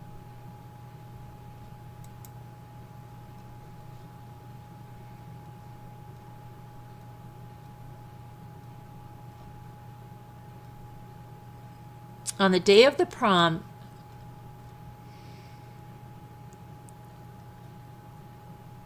Mia Mara was in the last month of her senior year at Victor Andrew High School and was preparing to attend for her senior prom on Friday. This was in May of 2022, this one.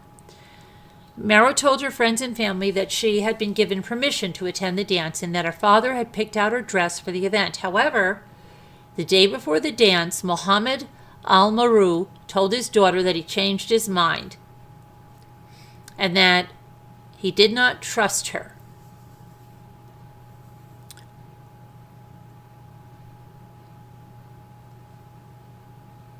Okay, on the day of the prom,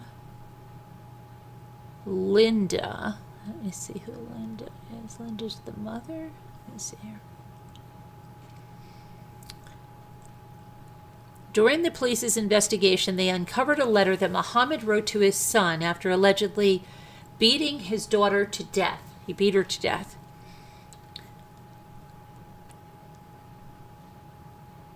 As well as text messages sent by the suspect's sisters that show their frantic attempts to contact Mia in the days leading up to the discovery of her body inside the Tinley Park home. Police say that a physical evidence at the scene indicated that Mia had been brutally beaten with a metal pole and a rubber mallet. Unbelievable.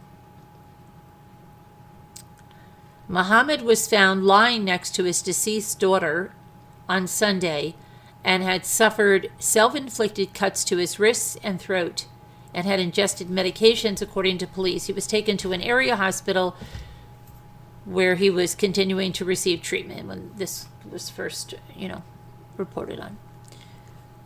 Randa Al-Maru and Linda Maro, who are Muhammad Al-Maru's sisters, are the primary caretakers for Audrey Jorgensen. Jorgensen is Al-Maru's wife and Maro's mother, and she has required 24-hour care since suffering a medical emergency and traumatic brain injury in the spring of 2019. Okay, so now we know that on the day of the prom, Linda, that would be one of the aunts, arrived at the residence to take care of Jorgensen, that would be the mother of the girl that was murdered, and began to track Mia's phone through the Find My iPhone feature to see if her niece had gone to the prom. The tracking showed that Mia's phone left Tinley Park on 2 different occasions but did not go to Chicago where the prom was. The next day, Linda messaged Mia and did not receive a response. She drove by the home and observed that the blinds were closed and stated to police that she made a note of the fact that since Mia generally opened the blinds in the home. On May 1st, Linda texted Mia again, received no response. So she began to call and text her sister, Randa. At approximately 2 p.m., the pair decided that Randa would try to purchase marijuana from Muhammad to get into the house to see if Mia was okay. Muhammad told Randa not to tell anyone that she was coming over, and that was the only person he trusted. 2 hours later, Muhammad texted a photo to one of his sons showing him holding a letter. In the letter, Muhammad claimed that Mia was hiding things from him and that he had to beat the information out of her. He admitted to going through Mia's phone and said he allegedly found that his daughter had not told him the truth. And he said, and I quote, "I lost my mind, went out of control, and beat the shite out of her, and accidentally hit her in the head. I laid down with her, was unconscious, and woke up to her cold body. When Randa arrived at the house on May 1st, Muhammad answered the door and asked her to sit with his wife so that he could do some paperwork. It was at that point that Randa began to hear gurgling noises coming from the bedroom, and when she entered the room, she found Mia lying on the floor of her bedroom where she was covered with a blanket. Muhammad was laying next to his daughter with his arm draped over her body, and Randa called the police at that moment. Authorities say that Mia was pronounced dead just before 5 p.m. Sunday. An autopsy revealed she had suffered multiple injuries, and her death was ruled a homicide. She had suffered extensive hemorrhaging and bleeding in her brain due to repeated strikes to her head, and she also suffered wounds to her forearms, hands, legs, and feet. A metal pole was located in the kitchen which contained blood and hair, and a rubber mallet was located in the garage. A tarp and bungee cords were also found in the home. Mohammed Al-Maru was ordered held without bond, and a court date has not been set. So where is this bastard now, and what is going on with him? Let's see where he is.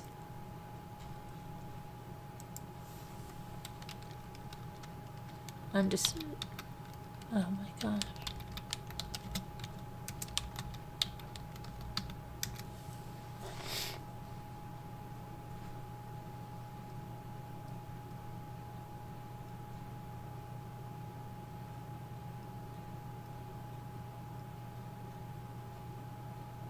Why is it like there's nothing after this early May of 2022? What's going on with this?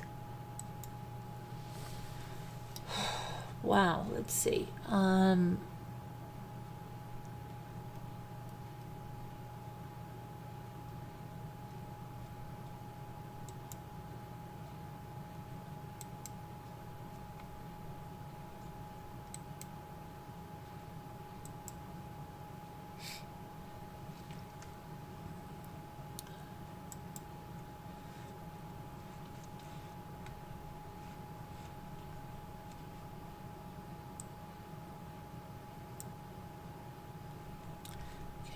This is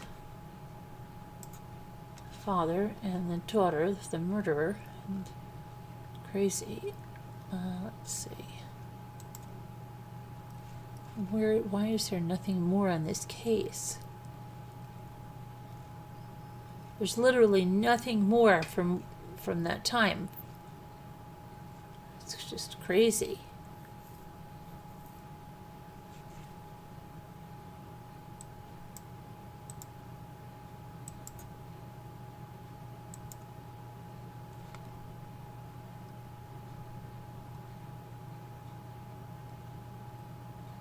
I don't know. That's crazy. Okay, I don't know. I'll have to look into that. Maybe another, but I don't know. We're going to talk about the Google murder.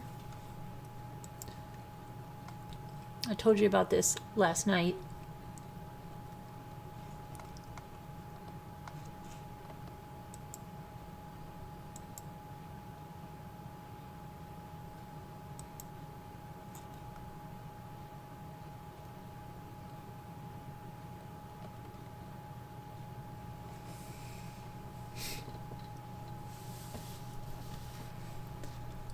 Let's see.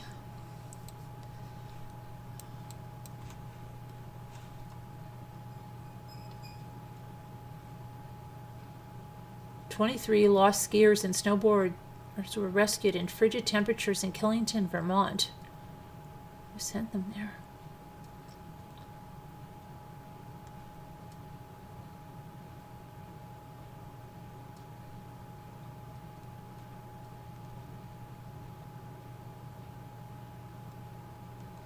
Okay.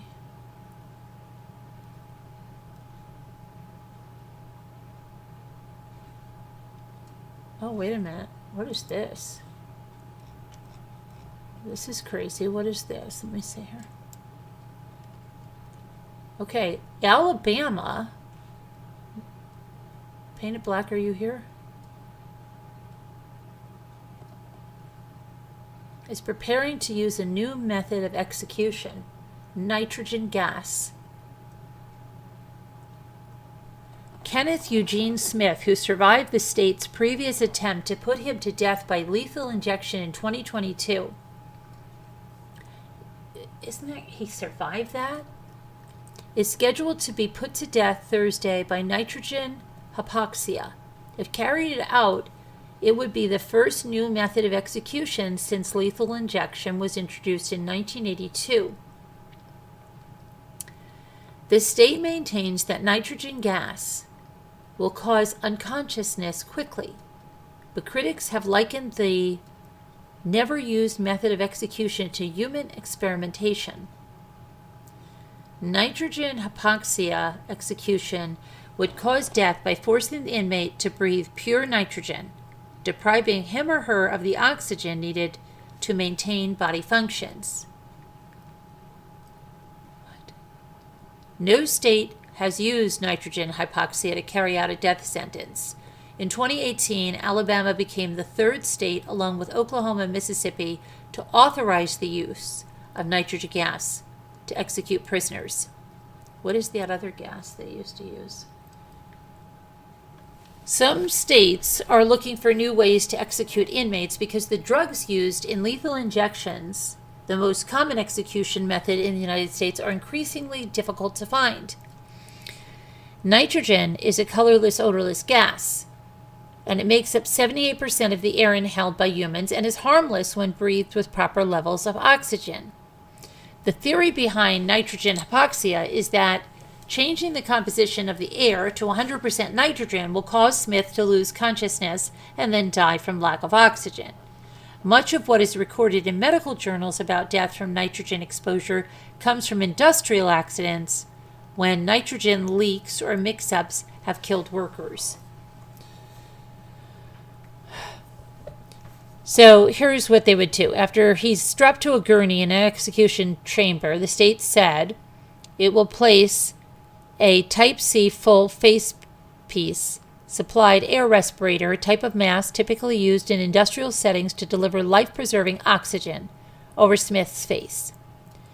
The warden will then read the death warrant and ask Smith if he has any last words before activating the nitrogen hypoxia system from another room. The nitrogen gas would be administered for at least 15 minutes or 5 minutes, following a flat line indication of an EKG, whichever's longer. The state redacted sections of the protocol related to the storage and testing of the gas system. The Alabama State Attorney General's office told a federal judge that nitrogen gas will cause unconsciousness within seconds and cause death within minutes. So what are the criticisms? Let's see. Smith's attorneys say the state is seeking to make him a test subject for a novel execution method. They have argued that the mask the state plans to use is not airtight, and oxygen seeping in could subject him to a prolonged execution, possibly leaving him in a vegetative state instead of killing him. A doctor testified on behalf of Smith that the low oxygen environment could cause nausea, leaving Smith to choke to death on his own vomit.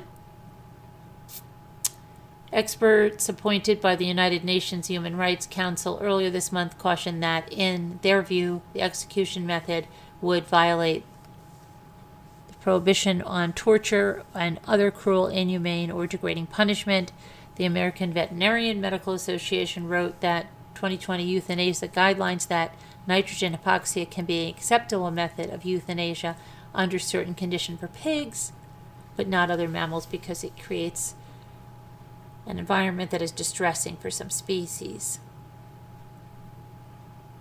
Is it the same as the gas chamber? Well, that's what I asked, right? They say not exactly. Some states previously used hydrogen cyanide gas, a lethal gas, for executions. The last prisoner to be executed in a U.S. gas chamber was Walter Legrand, the second of two German brothers sentenced to death for killing a bank manager in 1982 in southern Arizona. It took Legrand 18 minutes to die in 1999. Smith was one of two men convicted in 1988 for murder for hire of a preacher's wife. Prosecutors say Smith and the other man were paid $1,000 to kill Elizabeth Sennett on behalf of her husband, who was deeply in debt and wanted to collect insurance money.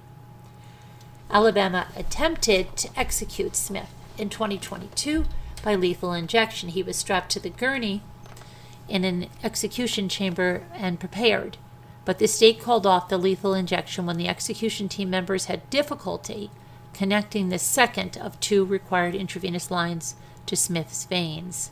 Smith was strapped to the gurney for nearly 4 hours as he waited to see if the execution would go forward.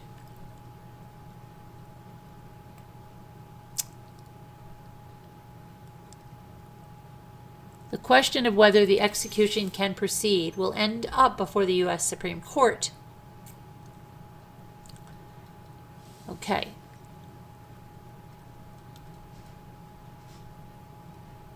So that's strange. But that is not what we came here to discuss here. We're talking about the Google engineer, okay? So let's get him up here.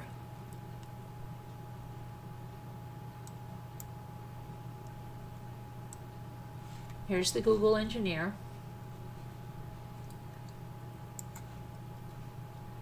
What did he do? He was found spattered with blood after beating his wife to death. Yeah. He's 27 years old. Liren Chen. And he was found in a catatonic state. He had a swollen, bruised hand, and he was right by his wife's pulverized body. He viciously beat his wife to death inside their California home. This savage crime unfolded in Santa Clara, a ritzy city in the heart of the Silicon Valley, just miles from Google's headquarters. Police were called around 11 a.m. to conduct a welfare check at his home by a concerned friend who said neither Chen nor his wife would answer their phones or the door. The friend, however, could see Chen inside the home, motionless on his knees. He had his hands in the air and was staring blankly. Police say they made their way inside and they found the wife dead on the floor in the bedroom directly behind where Chen had been kneeling. She had suffered severe blunt force injuries to her head. Chen's clothing, legs, arms, and hands were spattered with blood, and his arms were covered in scratches, according to the district attorney. His right arm was extremely swollen and purple. Chen was charged with murder, but his arraignment has been postponed because he has been hospitalized. Both Chen and his wife, identified by multiple outlets, and I don't even know how to pronounce her first name. It's Xuanyiu, worked for the mega tech company. They both worked for Google, okay? Google spokesperson Bailey Thompson said, and I quote, "We are shocked and deeply saddened by what has happened," to that woman's name that I just said. "Our thoughts are with her family at this time, and we will work to provide support to them and to coworkers who are processing this tragic news." Chen was a software engineer who worked on a YouTube Shorts recommendation algorithm for Google. Really? Wow.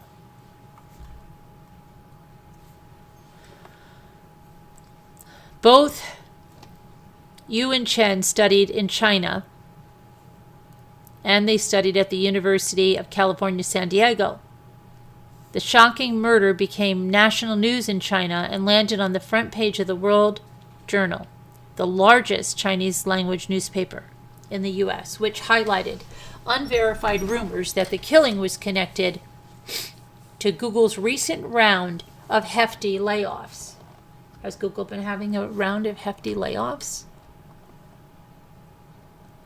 Domestic violence deaths have been falling in our country, but that does not measure the depth and destructiveness of the violence, said District Attorney Jeff Rosen in a statement. It's crazy, but this is that paper, and then there's a picture of his wife here. So let's see, were there many Google layoffs here?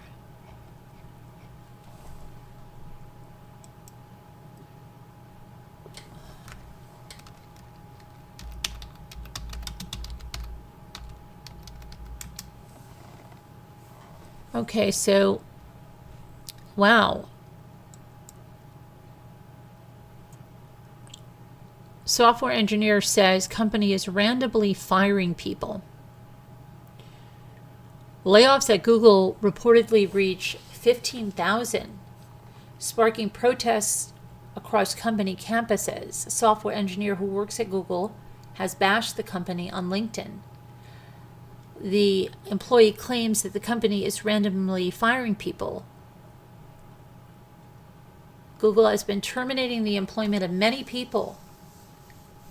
Oh, wow. Adding fuel to the growing discontent among employees. A software engineer at Google who is seeing many people leaving has vented out of her frustration on LinkedIn, saying that the company is randomly firing people.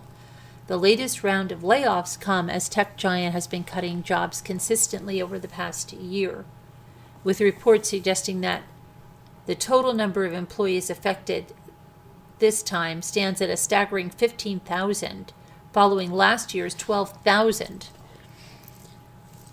Let's see here.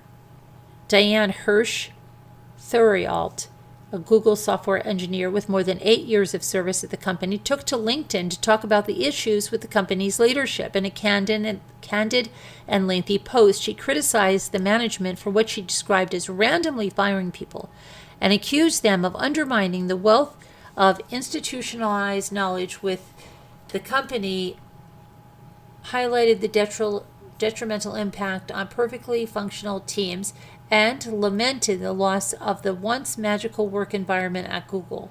Google really was a magical place not very long ago, and for some reason executives are cashing out the human capital at this very moment. It seems to me like they really need it. A software engineer has voiced concerns about the pervasive sense nihilism within the company and many employees adopting a mindset of merely doing their jobs until they are inevitably fired. Wow.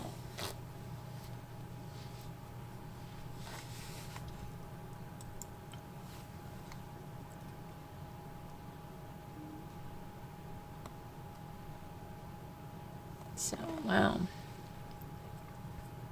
Google layoff, staff starts fighting back as more jobs are cut. Google employees blast profoundly boring management. Google cuts hundreds of jobs in engineering. Wow. Google confirms it just laid off about 1,000 employees. Wow.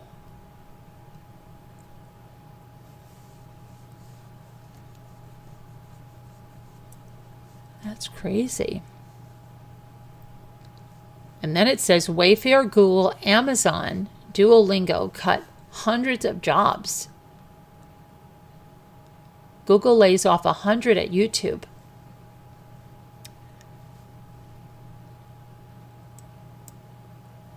What's going on?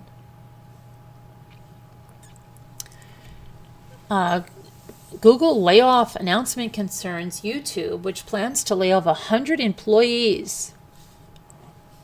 TubeFilter was the first to report the news. This is the third Google layoff announcement in 8 days. The other two were Google Assistant Hardware and Google Ads, and the 10th Google layoff announcement in the past 12 months. Google CEO Sundar Pichai says to expect more layoffs. There was something going out to employees on January 10th telling them to brace for tough choices in the future and that to be upfront, some teams will continue to make specific resource allocation decisions throughout the year where needed, and some roles may be impacted. Last year, Google cut 12,000 jobs in January and continued to make smaller additional cuts all year. The CEO told his employees that this year, these role eliminations are not at the scale of last year's reductions and will not touch every team.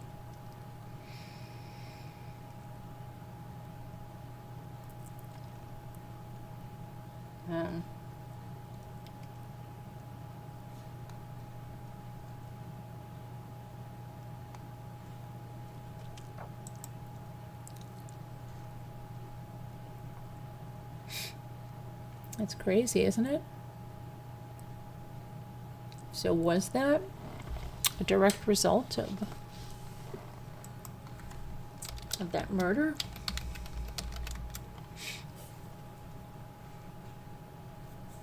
Let's see what else we can find out.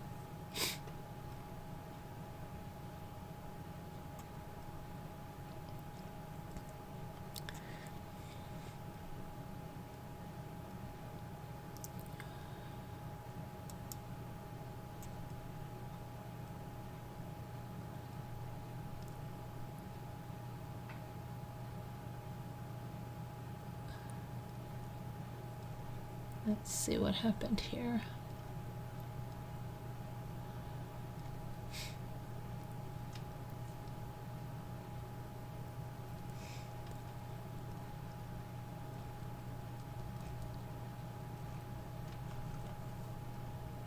So yeah, it may have been something related to that, but I mean, what?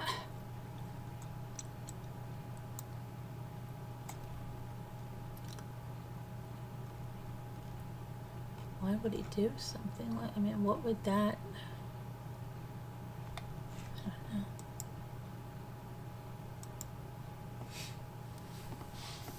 It's looking like, you know, there's I don't know.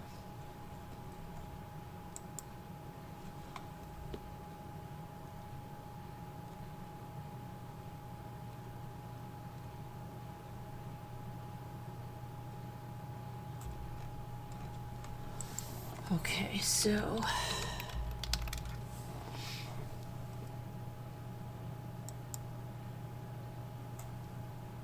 and this was their house.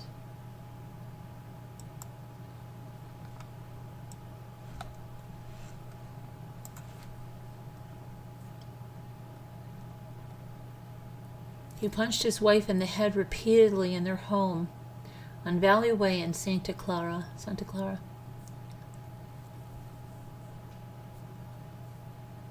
The medical examiner could not confirm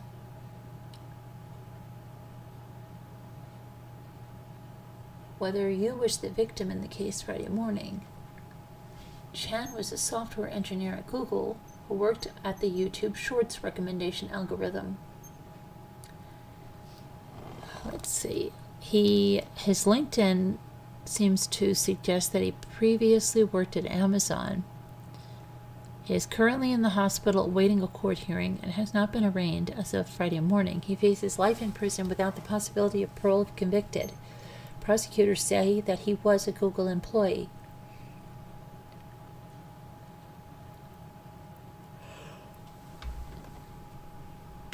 Let's see.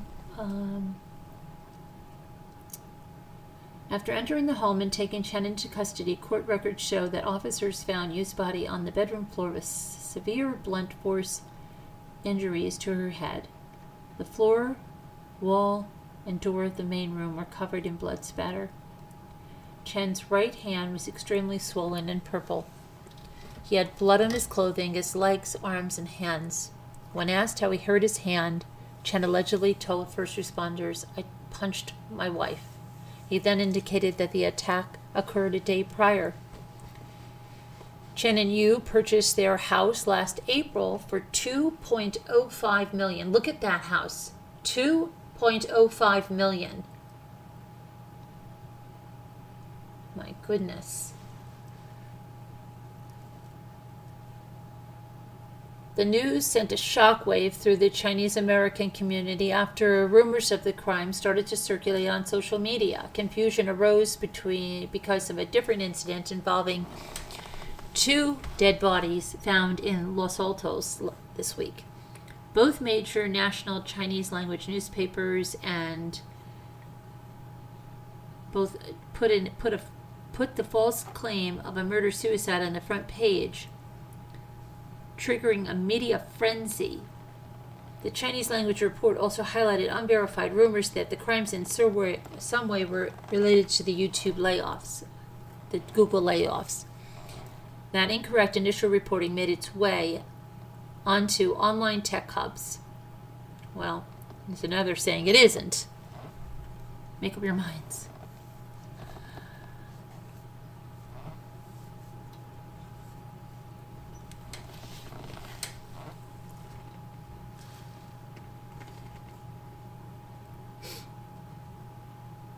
Horrible feeling. Man who built the plane that crashed in Half Moon Bay is traumatized.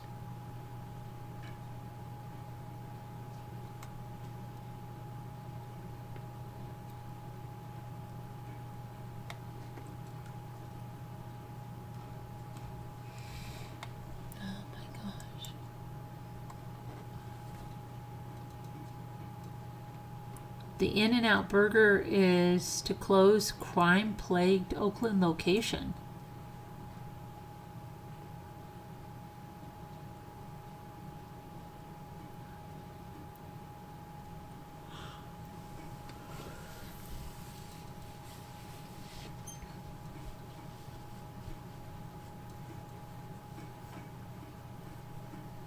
In San Francisco, mass shooting. When was that? One person was killed, 4 others were critically wounded in a mass shooting early Thursday morning in San Francisco's Tenderloin neighborhood.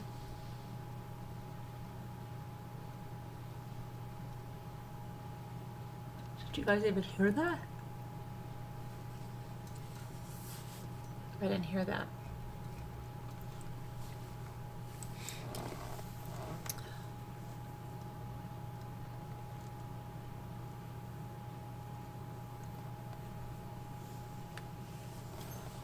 Okay, so I don't know. That's all very odd and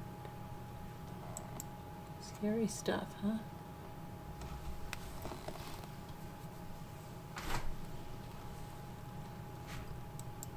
Sorry, I'm yawning here.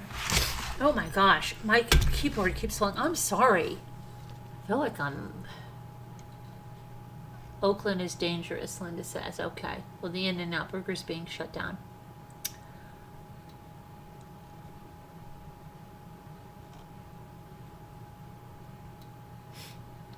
Hi, Christine. You're at the hospital again. Oh no, I was wondering. Oh my gosh, might be your gallbladder. You were having severe pains, upper right side, on upper back for days. It got much worse. Oh, I'm glad you're in the hospital where you can get help, especially with your history, right? You don't want something. How's your blood pressure? Let us know what happens. Prayers, Christine. Oh, I'm sorry, but thank you for the update.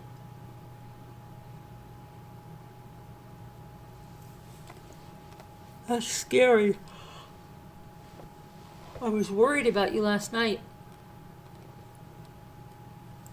Glad you're in the hospital. I mean, I'm not glad you're in the hospital, but I'm glad if something's up that you're in the hospital. You know what I mean, right? I'm glad you're... you know, have somebody taking care of you and looking at everything. That's what I mean. It just came out kind of weird. I know that. I'm sorry. Hi, Dina. Oakland is bad news. So much crime. Yeah. What about this Google stuff? That house, $2 million, right? The prices are crazy over there, aren't they? $2 billion? Where exactly is that house located? Let me see something.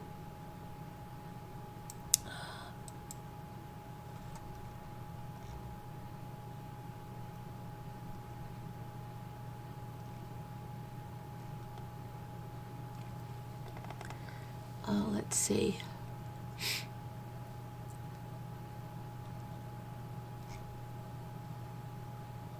Someone said it's not a reaction from a layoff. It's some deeper act of betrayal to such a high level of violence. We may never know the truth unless he comes clean.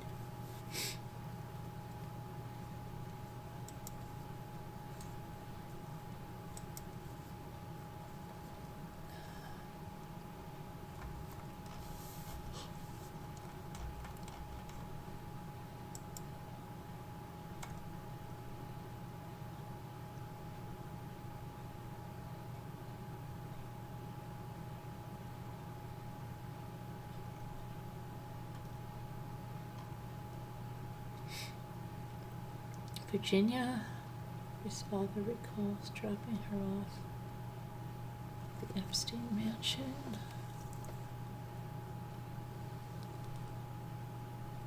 Wisconsin girl convicted in the infamous Slender Man stabbing.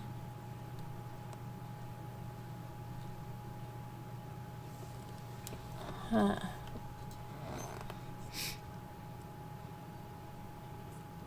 Soap opera actor Beverly Hills 9 dead at 58. What happened there? David Gale? Why do I... David Gale? That's not It's not new, right? Because I remember Elle speaking about it is new, but why do I know that name? I think David Gale. Why do I feel like we had that singer that was what was his name? What was her name? This is who it is. Baby, give us just one dance. It's written in. Okay, so David Gale, the soap opera star known for his role in General Hospital's spin-off Port Charles, as well as Beverly Hills 90210, has died. He was 58. His sister, Katie Colmenares, confirmed his death on an Instagram post, writing, "There's barely been even a day in my life when you were not with me by my side. Always my wingman, always my best friend, ready to face anything and anyone with me. The Bears will never be the same, but I will hold you so tight every day in my heart. You gorgeous, loving, amazing, fierce human being, missing you every second of every day, forever. There will never be another." His cause of death has not been publicly identified. A representative for Gale could not be immediately reached.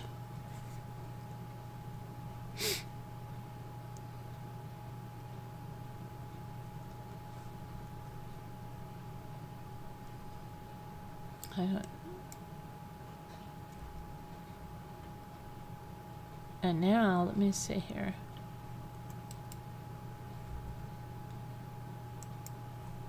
Here we have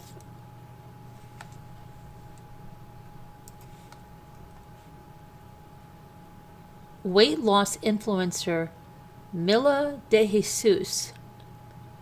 Newlywed husband speaks out after her death at 35. Mila De Jesus' distraught husband, George Kauzik, has spoken out following his wife's tragic death at the age of 35. Kauzik, 61. 61. Wow, that's quite an age difference. Took to social media earlier this week to share a heartfelt tribute to his late wife, who died of a suspected cardiac arrest on January 12th. "My wife loved me and believed in me through God, which impacted my life and hers together. I was short, but often our Lord has his own ways of his people. I will never ever forget what God has blessed me and my beautiful and her very wonderful children. God is also blessed with me." Kauzik went on to thank loved ones and the late Brazilian-born's fans for reaching out during such a devastating time. "Hello, everyone. My wife and I, friends and family," he continued. "You beautiful, kind, caring, loving, beautiful words and incredible, inspiring prayers have instilled such peace in my life of 60 years on this earth I've ever felt." Okay, so here she was here. She wasn't that thin. I mean, she wasn't anything like Eugenia Cooney. She's thin, but she doesn't look like she's dying. "I'm sorry I can't talk right now, crying too much, forgive me." The touching tribute came just days after Kauzik's initial Facebook post on January 13, which read, "I am not really good with words and talking here. I lost my beautiful wife and my best friend yesterday that I love so much. The pair had tied the knot in September and were still planted firmly in newlywed bliss at the time of De Jesus' sudden death." Yeah, she doesn't. Here's another picture of her. She doesn't look not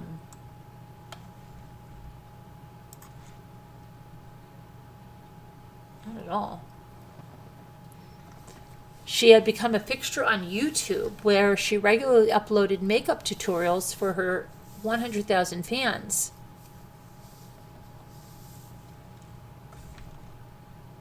She leaves behind 4 children from a previous marriage. De Jesus' son, Pedro Marcal, also paid a tribute to his late mother, writing, "Rest, Mom. I love you so much, and no one will ever love me like you. God bless you. The Instagram star shot to fame after undergoing a major weight loss transformation, which she commemorated in a November Instagram post juxtaposing pics of herself before and after the procedure. Though she is perhaps best known for her makeup tutorials, which she often shared with 100,000 strong followers on YouTube, just months prior, the content creator announced that she'd been suffering from psoriasis, a skin disease that causes a rash with itchy, scaly patches since July.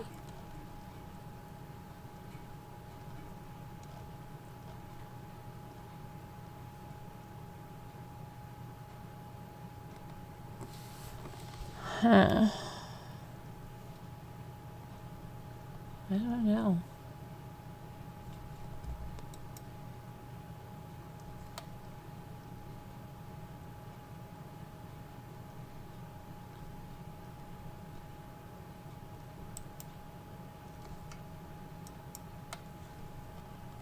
And then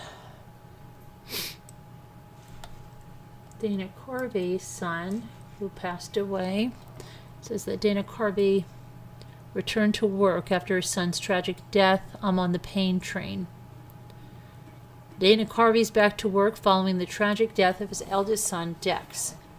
The Wayne's World actor is 68, returned to co-hosting his podcast Fly on the Wall with David Spade on Wednesday, and he gave a shout out to fans for their unwavering support after his 32-year-old son passed away from an accidental overdose back in November. He said, and I quote, "If you're listening to our podcast, you probably know about my family's loss. I just wanted to say that the amount of outpouring online and emailing and people I still haven't been able to call back is incredible. I thought about this over the holidays and decided to come back to the podcast because I think you know it's a long day when you're not working and you get in your head. And I think it's going to be a great break, and I think it's really cool to laugh. I'm kind of on the pain train," he added. "You don't know how long you're going to be on it, or when it will stop, or when it will get better. In the meantime, all this kind of stuff is very healthy."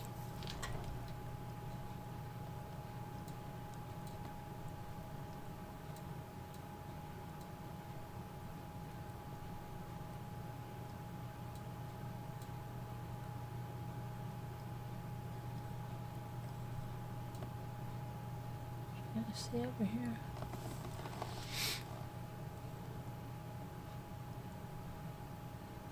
While Carvey was on hiatus, Spade flew solo on the podcast, conducting interviews with guests such as Dan Aykroyd, David Byrne, and Michael McKean.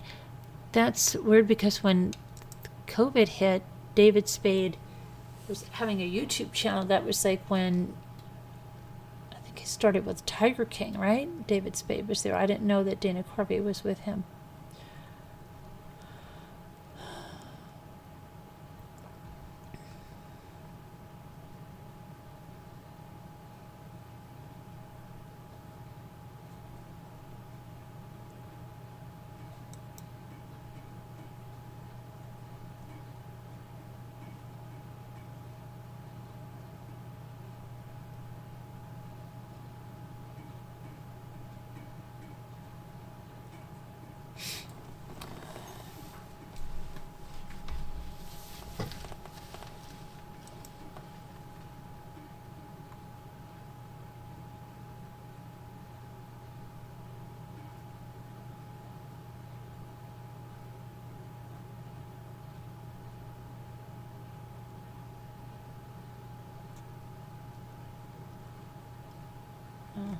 Okay, let me see. I was just looking at some stupid comment that someone put on that.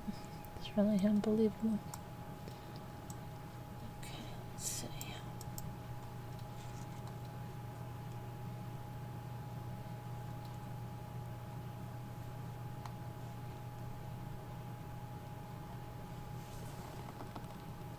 Let me see here.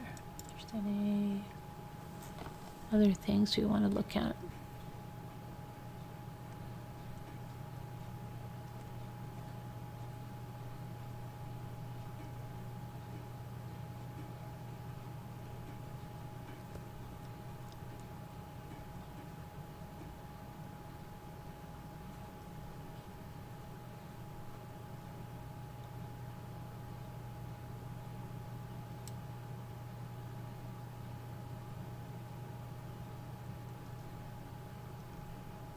Okay, let's see if there's anything else.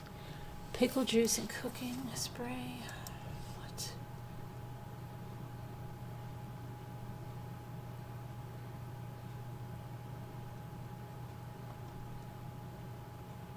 Baby boomer empty nesters now own twice as many large homes as millennials with kids are edged out.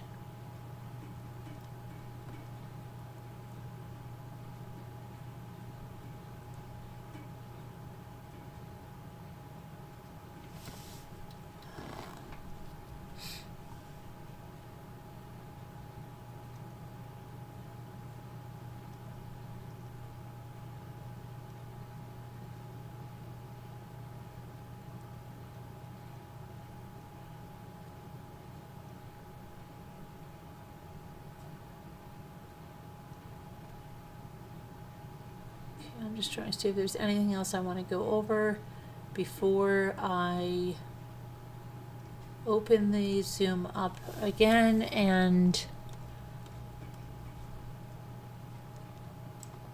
I let the people back in. Should I let the people back in? I guess so, right? Gotta let them back in. All right. It was an accident. I didn't mean to take our people out. I usually just go out in my own, but I didn't realize I ended the meeting for everybody. So, my bad. My bad.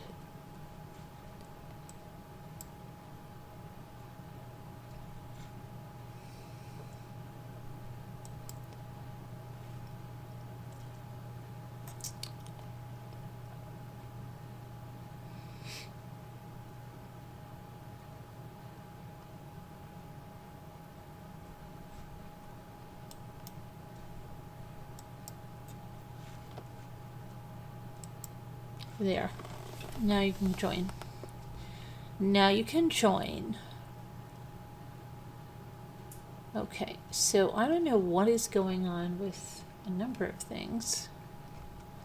Oh,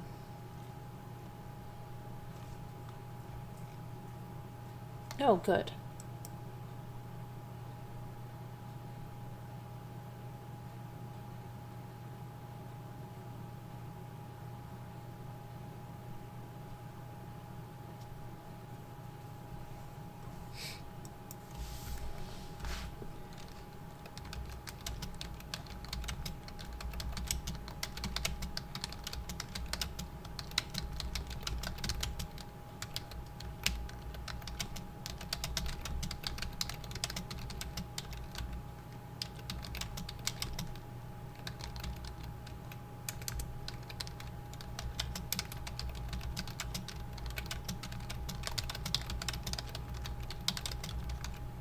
Just writing an email here.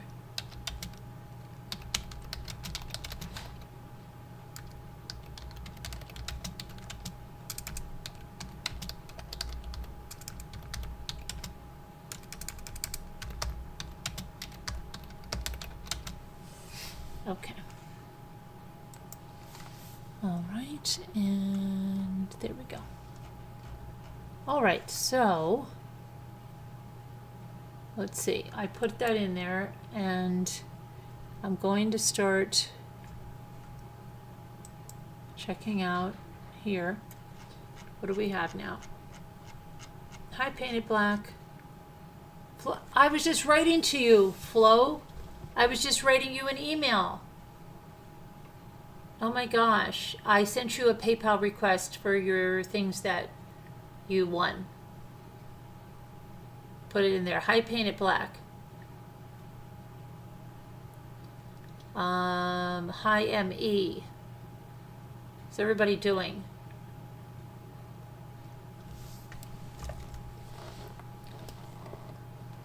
Binky, I need to see you in the Zoom after this.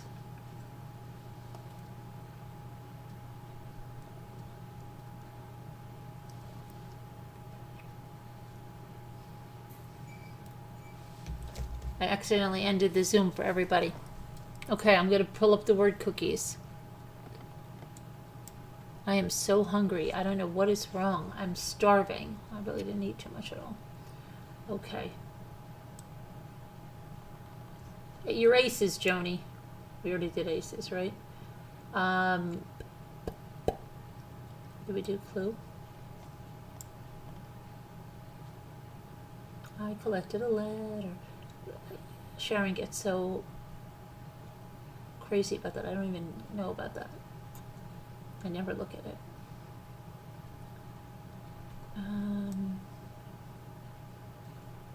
Kella, Lily, Paul, Hughes, Claus. Did I do Claus? I did Claus. Sauce. We did sauce, didn't we? Salsa. Did we do salsa? No.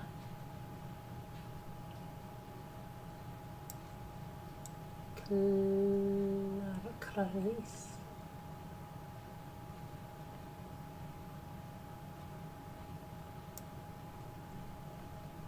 What laces? We did the laces. Didn't we do laces, or we didn't do laces? I thought we did laces.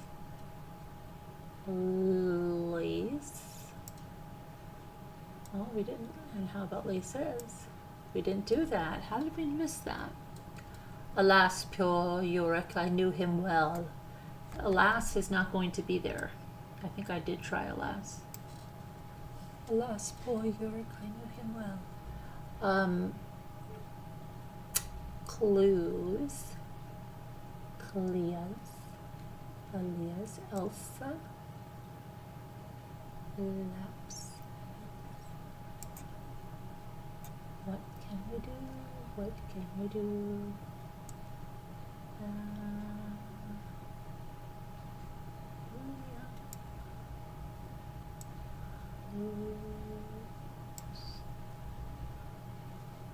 Cause. Yes. Who said that? M-E. There you go. We need the last one on the top. You hate Alabama. You hate Alabama. Cease. Never cease to amaze me. No, we can't do that. We need another. We need another E. Sorry, can't do it. We need another E. We need another E. We need another E. E. E. E. E. E.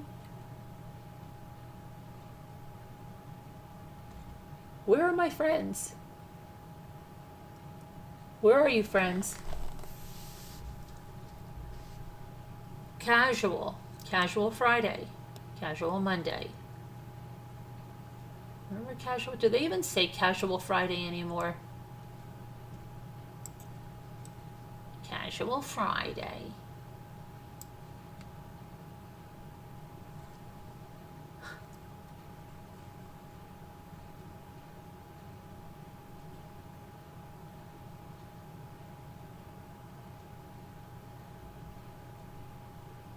Casual Friday.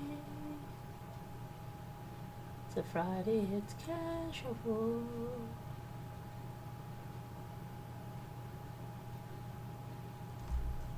Just thought about somebody. You know what, isn't it crazy? And I hope nothing happened to them. Like, it was a coworker from years and years ago. I just thought about her out of the freaking blue.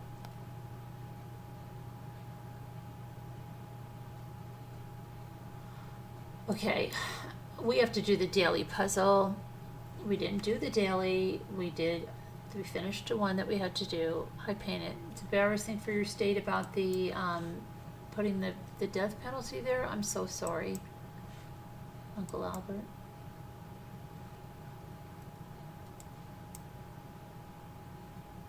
No, no, no, no, no, no. What flow on the go? Casual, casual, casual, casual, casual, casual. January 22nd. Everyone dresses casually nowadays, really? Yeah. Okay. I guess so. I don't know. I don't know.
Rerun.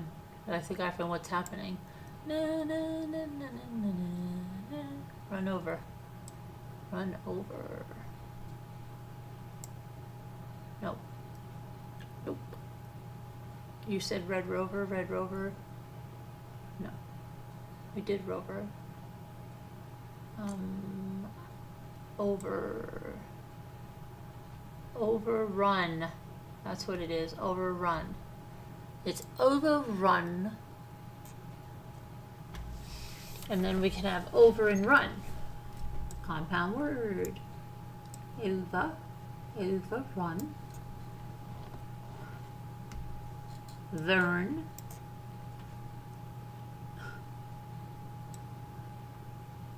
What else? Row. Row, row, row. You no, it's the opposite row, I know. No, it's a different row, I know.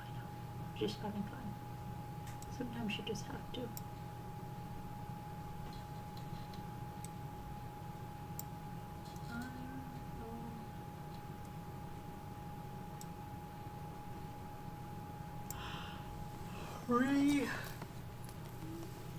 On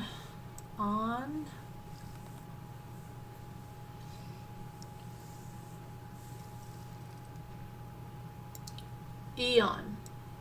Eon. Okay.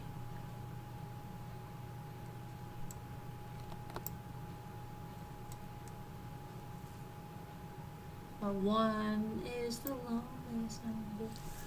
Okay. And then we got an R.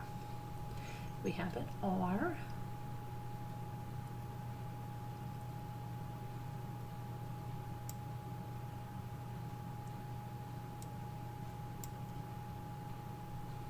Okay. All right. Hi, Murder of Crows. How are you? Murder of Crows. Row. Row.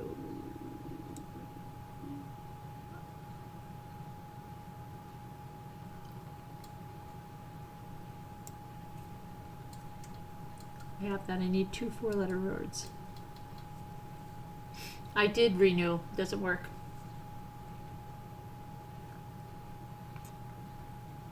Where are you, Bink? Why do you treat me like this?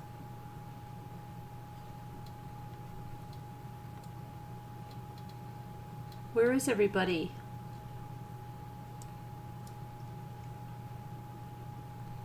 Room.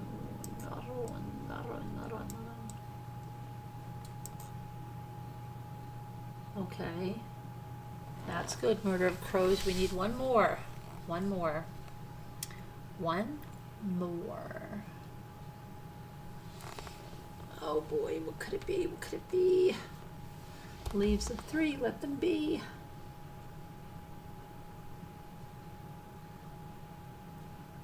What are you guys doing? Why aren't you coming into the new Zoom?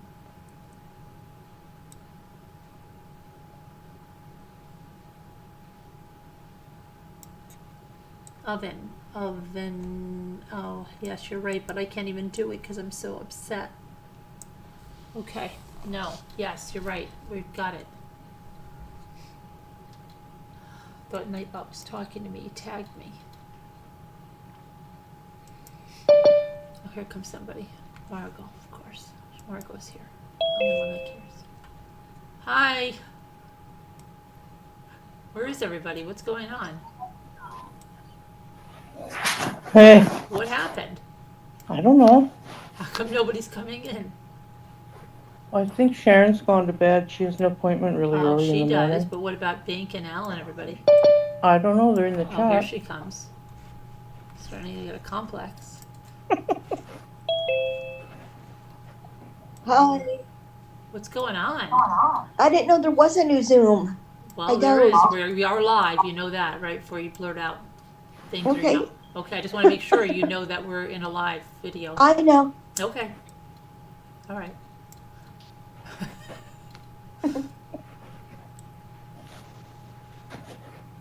What's Bink doing?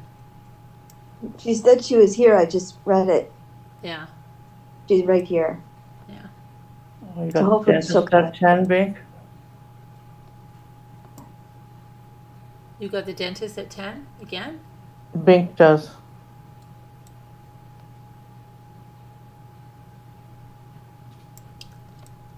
Evelyn has to go to the dentist. Evelyn has to go to the dentist. How did the colonoscopy video go, Evelyn?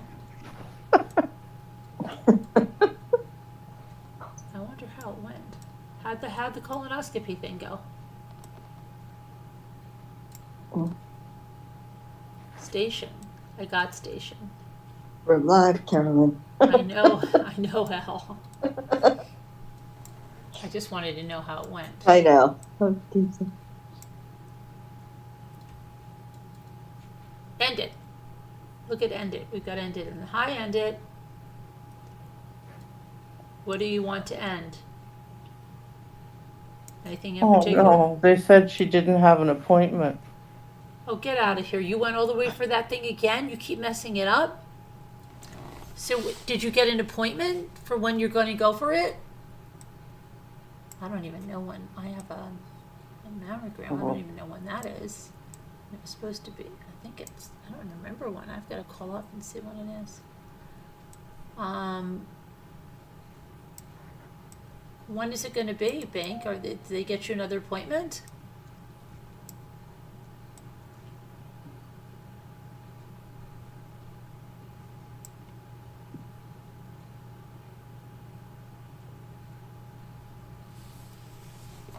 Nope. Really? I gotta watch the video. So why don't you make an appointment to see it again? Why can't they do that? You probably don't even have an appointment at the dentist tomorrow then, right?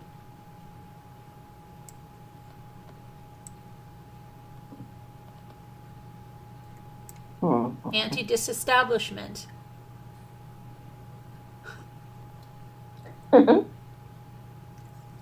What? Stint.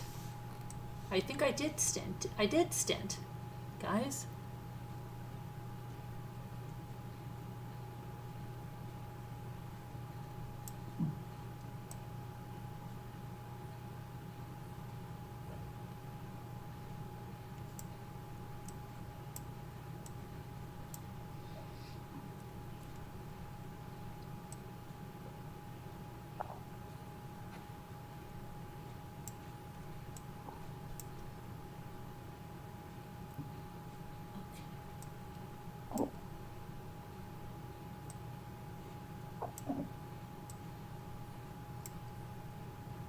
Taint, I have it. I thought I had it. Oh, I thought I had it. Maybe I don't have it. And I can do taint. So I don't know why I thought I had it. Emmy, okay, thanks. Taints is not there.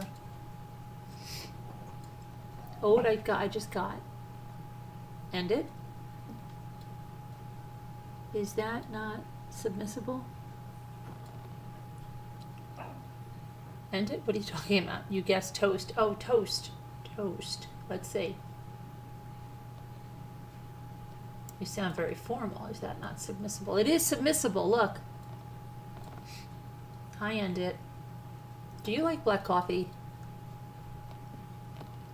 I'm just asking for a friend. No, I'm asking submissible. I mean, end it if they like black coffee. I'm just wondering. I don't know. Just get a feeling that they might like black coffee. Maybe in bed. Remember that song, Black Coffee in Bed? It's like one of the first videos on MTV. I forget who sang it. Black Coffee in Bed. Ion and ions. End it? End it. Let's clean it up. Oh, that's a good one, Murder of Crows. Yeah. You like black coffee, Bink? I didn't think I saw you drink a cup of coffee at all when we were away. You never drink a second cup at home, that's for sure. I did that Flow on the Go. I tried that. I tried it a lot. Satin. Nights in white satin. Right. Emmy, let's try that. End it. Let's see.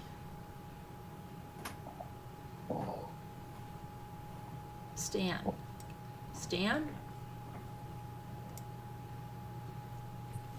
Oh my gosh, come on, Kevin, really, Stan? Come on.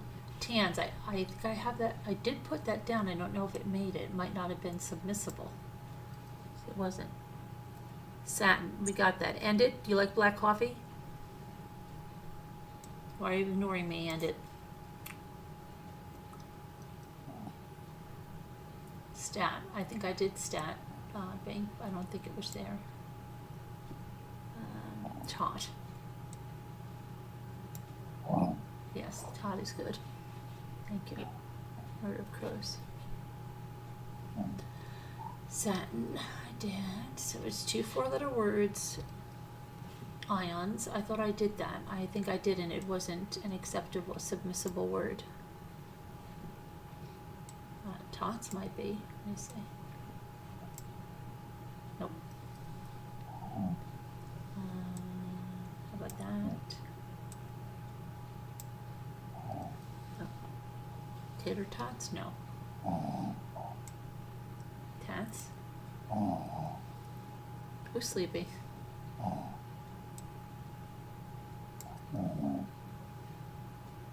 You cut. I thought so. Okay, I was just, all right, I got it. I just, I'm pretty good at that. See? I'm very intuitive. Scary, isn't it?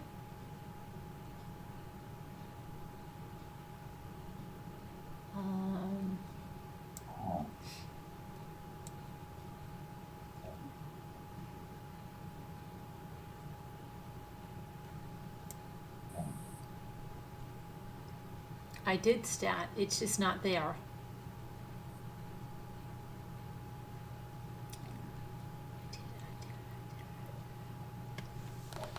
Oh boy. Look at this, I'm on it. There's no unit.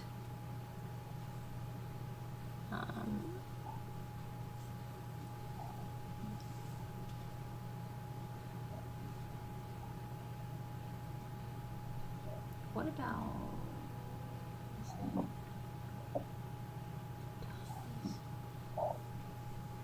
tats? I tried tats. I tried into. Oh, I thought I did into, didn't I? What did I just do?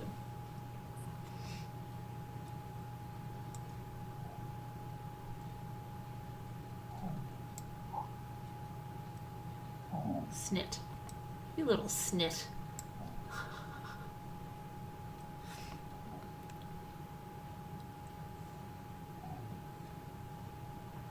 It wasn't there. I already did snot. It wasn't there. I know, I have Did a you lot try of oats? Murder of Crow has oats in there. oats, oatsy doats and oatsy doats and little lambs eat ivy. Yeah, it's yep. Tins, I already did that. Where? Minemi. And tots, did you try? I'm very competitive, Flo. I don't just buy things. I don't do it. I can't. Kevin Auntie says tater tots. I know.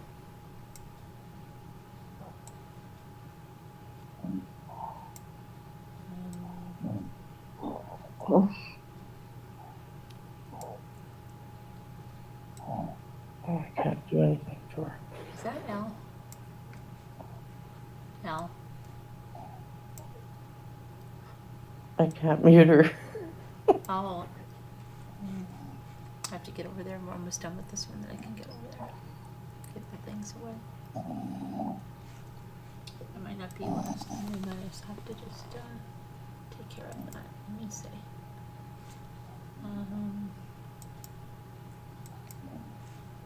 Hi, Painted Black. Hi, Painted Black.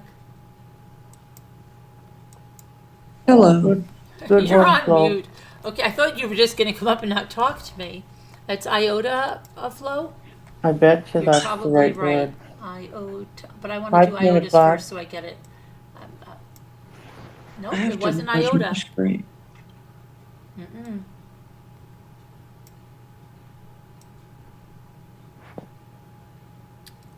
I tried into tons of fun. Yeah, it's not. Mm-mm. Hmm. Omit? Oh no, there's no M. No M. Oh, what am I? That's okay. No, what one then? Into, I tried into there. Iota, I thought was a good one. I thought you had it. I Snit. thought that was it too. Already did that. It's Banky Little Snit. Tons. I tried that, Emmy. Tons of times. What about Knots, NOTS? I think I tried that too. Tint, I have that up there. Didn't I? We didn't do that? Get out of here. I feel like I did that already and I can't believe it. No, you didn't. I know. Well, first I'm going to take the S version of it so I get credit for that. Can't believe it because I've seen that 1,000 times. Must have been in the last one. Thank you, Murder of Crows, on that. I don't like the way she's assaulting that chicken.